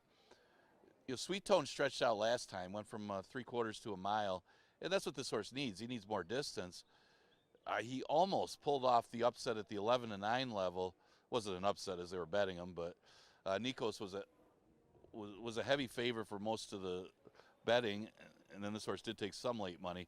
Razor X horse that was 3rd came back to win. Well, Sweet Tone's had a race since. He did step him up in class off of the claim and just missed. It was a really nice race. The thing is, this horse is really well bred for the off track, so he actually could improve off of that race with the off going. Now, his best running seems to be on the turf. He's primarily been a turf horse, but I thought he ran very well on the dirt last time, and if he takes to the off track, which is breeding hints that he will, he could find himself in the winner's circle here if they back up to him. Another one that's a good late runner. Now the speed, you tend to think Jake's Orchard's going to go, and the Magic Beach stretching out from sprints figures to be the speed of the speed, and he should have something to run on. Now an interesting horse in here who won his only race going a mile was Chrysler, the 5 horse. As a 2-year-old, granted it's a softer field than what he'll face here, defeated Almez, who just missed earlier today. Last race he had the Lasix and did have a rough trip. I mean, he got off slow and then was kind of in tight on heels through a lot of the race, and then did have a little bit of kick late for 6 furlongs, but they only went 23 and 47. I think the stretch out should only be good. It seems like that's his best race, was going a mile, so this is a little bit further. I could see this horse improving big time, 2nd time out and going a mile. And he's currently a good price on the board at odds of 7-1. The other one that's interesting is the remaining Linda Rice trainee, a Caddy Master scratch, kind of like True Violence Better anyway. It was off the claim for $20,000. Obviously their intent was probably not to come here for the 2 lifetime allowance, but it seems like a good spot for this horse. He was facing tougher as a 2- and 3-year-old, running down in Kentucky at Churchill Downs, at Ellis Park, both on different surfaces, and he's running competitively there. It should fit nicely against this allowance field. His numbers match up pretty well, and he's got enough tactical speed that he could put himself in good position here. I wouldn't think he would send from the rail with all the speed outside him, but he could be a position early, and he should be a factor class-wise. He certainly did find a good spot in his 2 lifetime allowance. And the pace flow is going to matter big time in this race. You got a horse like Jake's Orchard who's consistently close going long, but he likes to be in the race early. And again, you got Magic Beach stretching out. He's going to ensure a fast pace because I don't know if they could rein his speed in when he's that quick going short. You might be looking at a 47 and change half here, which could benefit a horse like Sweet Tone. Exacta Tri Super and Daily Double offered in race number 7. You got about 5 minutes to post. Again, we scratched the 8, Caddy Master.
Horses coming on the track. Race 7, Finger Lakes Scratch the 8 Caddy Master. Leading the post parade, number 1, True Violence and Raylu Gutierrez. Number 2, Beach Invasion and Cabercoa. Number 3, Rideshare with Kevin Navarro. Number 4, Jake's Orchard, Emmanuel De Diego up. Number 5 is Chrysler and Jeremiah Flores. Number 6, Magic Beach, Stephen Frett. And number 7 is Sweet Tone, Luis Perez, the riding assignment. Post time in a few.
Approaching the gate.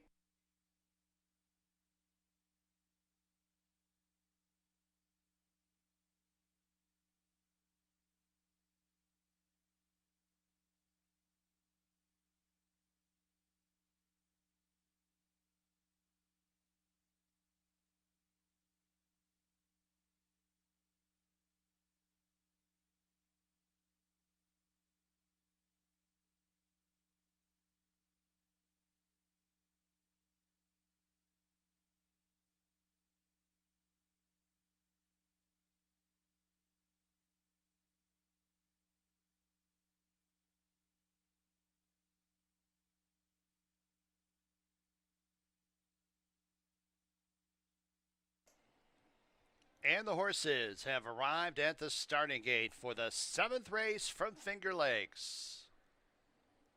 Field of 7 to go miles, 70 yards. 9 to 5 in both the 1 True Violence and number 7 Sweet Tone.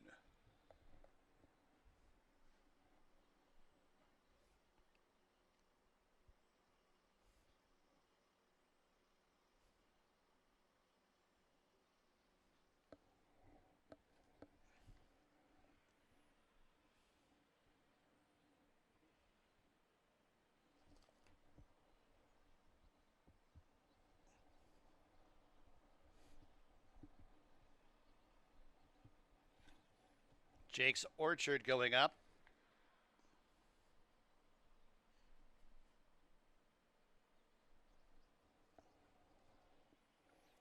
Two out, Magic Beach and Sweet Tone.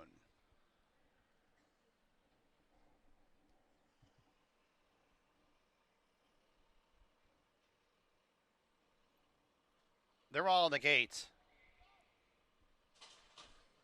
And they're off. Tardy start, Rideshare. It's Magic Beach and Jake's Orchard sending out for the lead. Chrysler behind the speed in third. Then it's Beach Invasion in the 2-path to the outside of True Violence. Sweet Tones in second last and is to the outside of the slow-starting Rideshare, who's at the back of the pack as they wheel around the first turn. Magic Beach has opened up by 2 over Jake's Orchard, who defers in second. And then in third, that is Chrysler to the outside of Beach Invasion. A space of 3 lengths to True Violence and the White Blinkers in fifth. Another 3 to Rideshare is out of last and is a half length in front of Sweet Tone, who's at the back of the pack. Less than 5 furlongs to go. Magic Beach, first quarter, 23 3/5. Magic Beach will have the lead when they reach the half-mile pole. The lead's 4 lengths over Jake's Orchard in pursuit in second. Chrysler nudged upon to keep up in third. Beach Invasion towards the inside in fourth. Then about 7 lengths back to True Violence has dropped back to the back part of the field. Rideshare's outside of him. Sweet Tone is 3 wide on the turn at the back. 2.5 furlongs to go. Magic Beach taken on by Chrysler. It's Beach Invasion ranging up to the outside in third. Jake's Orchard fourth. Sweet Tone from far backs in fifth and deep on the course. And then it's True Violence and Rideshare trails the field as they reach the top of the stretch. Magic Beach, Beach Invasion on the outside as it's Chrysler in between horses who has that slender lead over Beach Invasion on the outside. And then it is Magic Beach, followed up by True Violence on the stand side. 16th to go. It's Beach Invasion striking the front. Beach Invasion will get the win. Chrysler second. True Violence closes for third. Magic Beach fourth.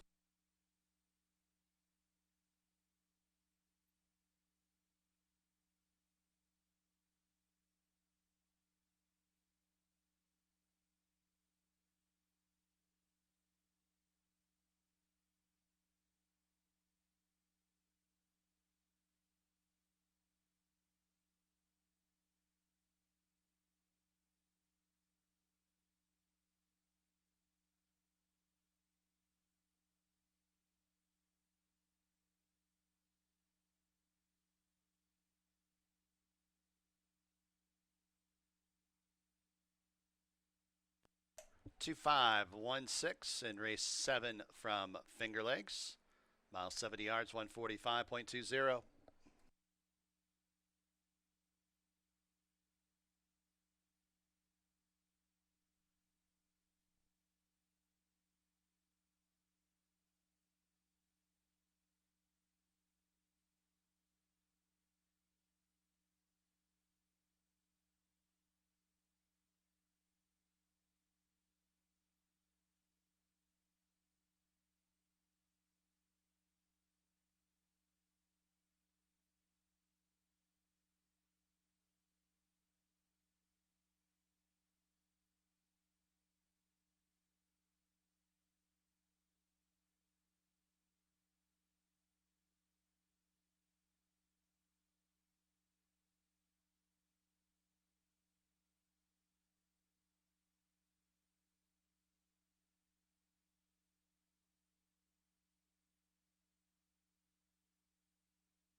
Seventh race is official. Beach Invasion pays $14.46 to win. 2 wins in a row for this New York bred 4-year-old bay gelding by Omaha Beach out of Goodnight Moon. Kevin Stedman is the owner, and Anthony Ferrero the trainer. Caber Coa the winning jockey, the New Hill Farm bred Beach Invasion. $14.46 the winning mutual. Daily double $37.56. Exacta $102.14.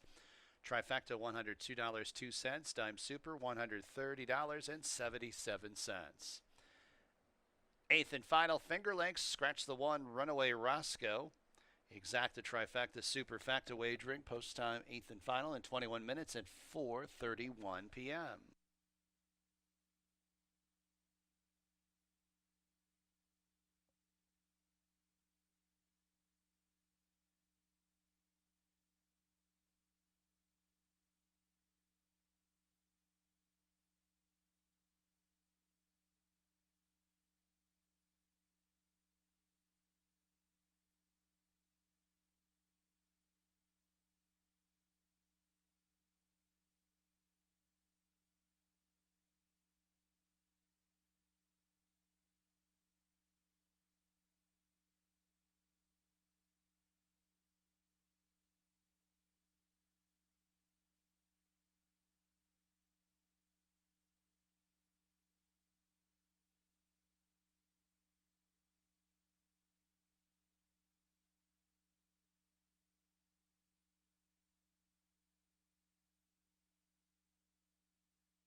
All right, we're getting ready to conclude this Monday card. A lot of close finishes, good races, and that one was Beach Invasion making it 2 in a row. Remember, Cabercoa had a big week last week with 5 wins in the 2 racing days, and that one figures to enjoy the off track and was able to do so. Caber timing that one well. Just a reminder, we do have live racing all 3 days this week, Tuesday and Wednesday, 12:55 first post. So join us tomorrow. Hopefully we'll get some nicer weather tomorrow. It's been a drizzle all day today. We scratched the one. Runaway Roscoe figured to be one of the favorites in this last race. Wide open, 5,000 maiden claimer to finish it off. And man, it is hard to fall in love with any horse in this race. And I lean towards the 4 Pauper King, and he shows absolutely nothing in his 5 starts. But he has run against tougher. As a 2-year-old, he ran against our special weights. His best race actually was in the mud. And in his first start off the layoff, at least they tried him against special weight older horses. Even though, what did he beat 2 horses and lost by double digits? Didn't perform too well. But that was his first start off the layoff. The second start off the layoff is at a much reduced level. Would expect this horse to at least wake up a little bit against these horses. And I'm going to take a shot because the price could be right. Because you got to figure Winston D and I'm Gonna are both going to take money off of the Cruising Cat race where they finished second and third. Yeah, Winston Cat right now at odds of, or Winston D at 8-5. He dropped to 5,000 last time. And really, Cruising Cat speed popped the field. He just went out there. This horse was in chase mode from the outside and ran well to be second. Logical horse to be in the top 3. I wouldn't get carried away. He's 8-5 right now if he goes off less than even money off of that effort. Again, he was right with I'm Gonna. I don't even think he ran a better race than I'm Gonna because I'm Gonna came up the inside and made a nice move and finished right with Winston D. I figure those 2 are about equal in this race, and one of them 6-5, the others at 9-2, but they seem to be players in this race as well. Another horse coming out of that race is the 8 King Royal, and he wasn't that badly beaten by Winston D and I'm Gonna, and he was chasing the most because he was in second chasing Cruising Cat most of that race before fading. So you could make an argument, even though he's 91-1, he may have run the best of the bunch. Well, I'm not sure why they took the blinkers off. Of course, not sure if it matters or not. He may not have wanted the distance, just never ran at all against a tougher 5,000 field going a mile. So he cuts back in distance to the 3/4 again. Would like to see him take the blinkers back off, but if you like Winston D and I'm Gonna, again, he's not that far behind those rivals when they faced before. And like I say, he was in an all-out chase mode, chasing after Cruising Cat. So he was the one that lost interest first. Exacta Tri Super offered in today's last race. You got about 3 minutes post. They're going on the track. Good luck.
On the track, 8th and final, Finger Lakes, scratch the 1. Number 2 is Spot, Cabercoa.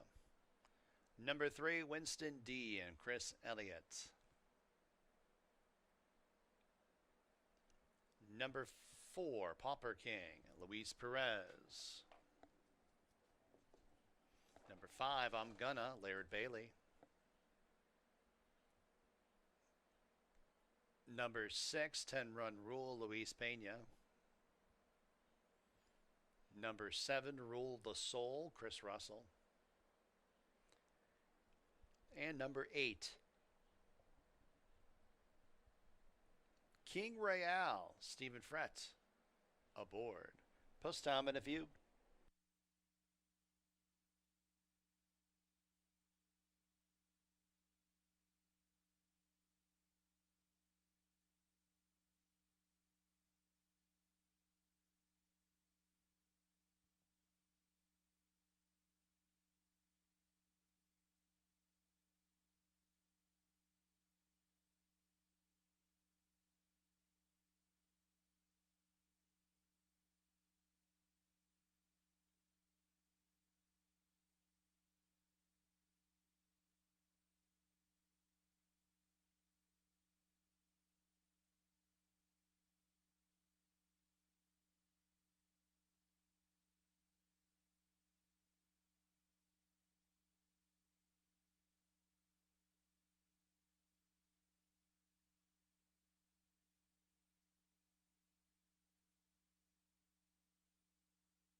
Approaching the gate.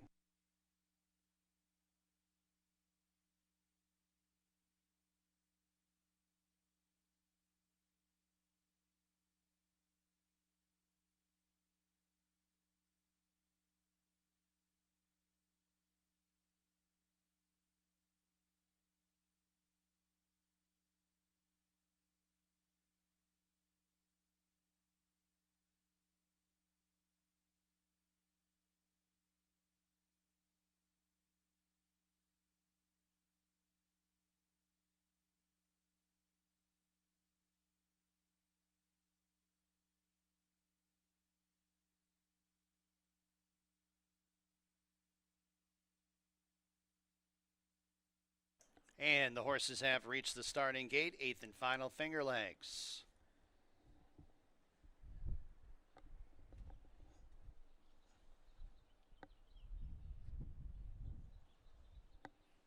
Got a field of 7 to go 6 furlongs, 8 to 5 and on number 5, I'm Gonna, 9 to 5, number 3, Winston D. I'm Gonna into line.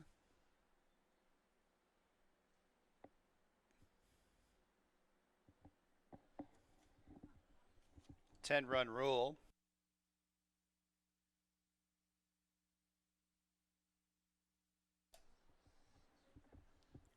Roll of the Soul and King Royale.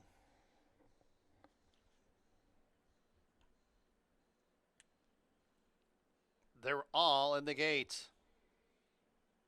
And they're off. Slow starts for I'm Gonna and 10-run rule, and also a little bit of a slow start for Spot. So an eventful beginning for about 40% of the field. It's Winston D who barrels out for the lead. Pauper King's in second. King Royale outside third. Spot improving up the inside fourth. 2 lengths off the lead. I'm Gonna to the inside of Roll of the Soul. They are fifth and sixth. And 10-run rules deep on the course of the tail of the field and about 6 lengths off the lead. Half mile to go. It's Winston D has a challenger inside and outside. Spot at the fence. Pauper King on the outside.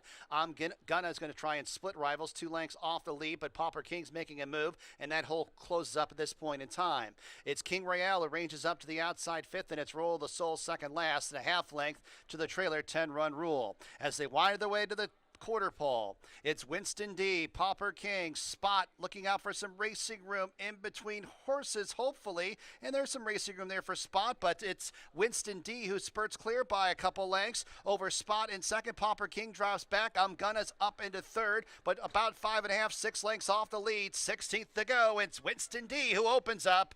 Winston D draws clear to win this race convincingly. I'm Gunna second, Spot third, and King Royale fourth.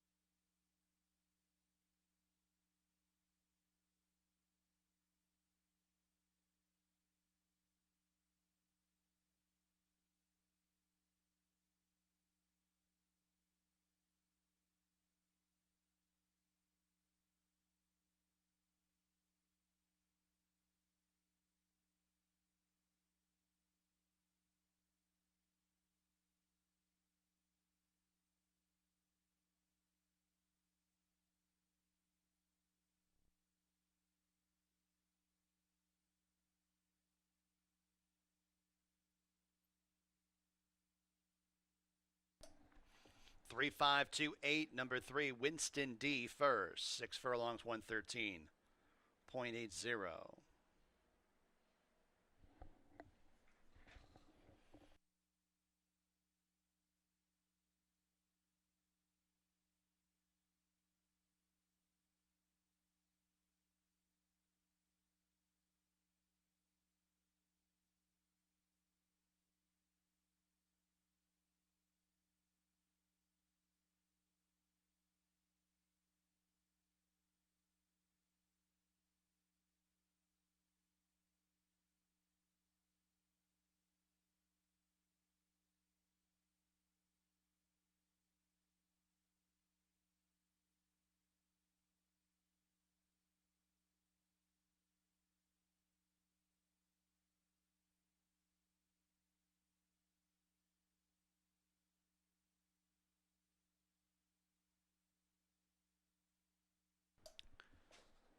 Winston D.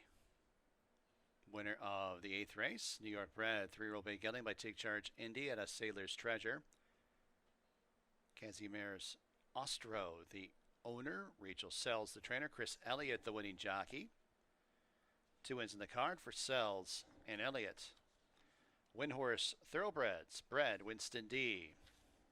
$3.64 the winning mutual. Pick 5, 5 of 5, $1,765.06.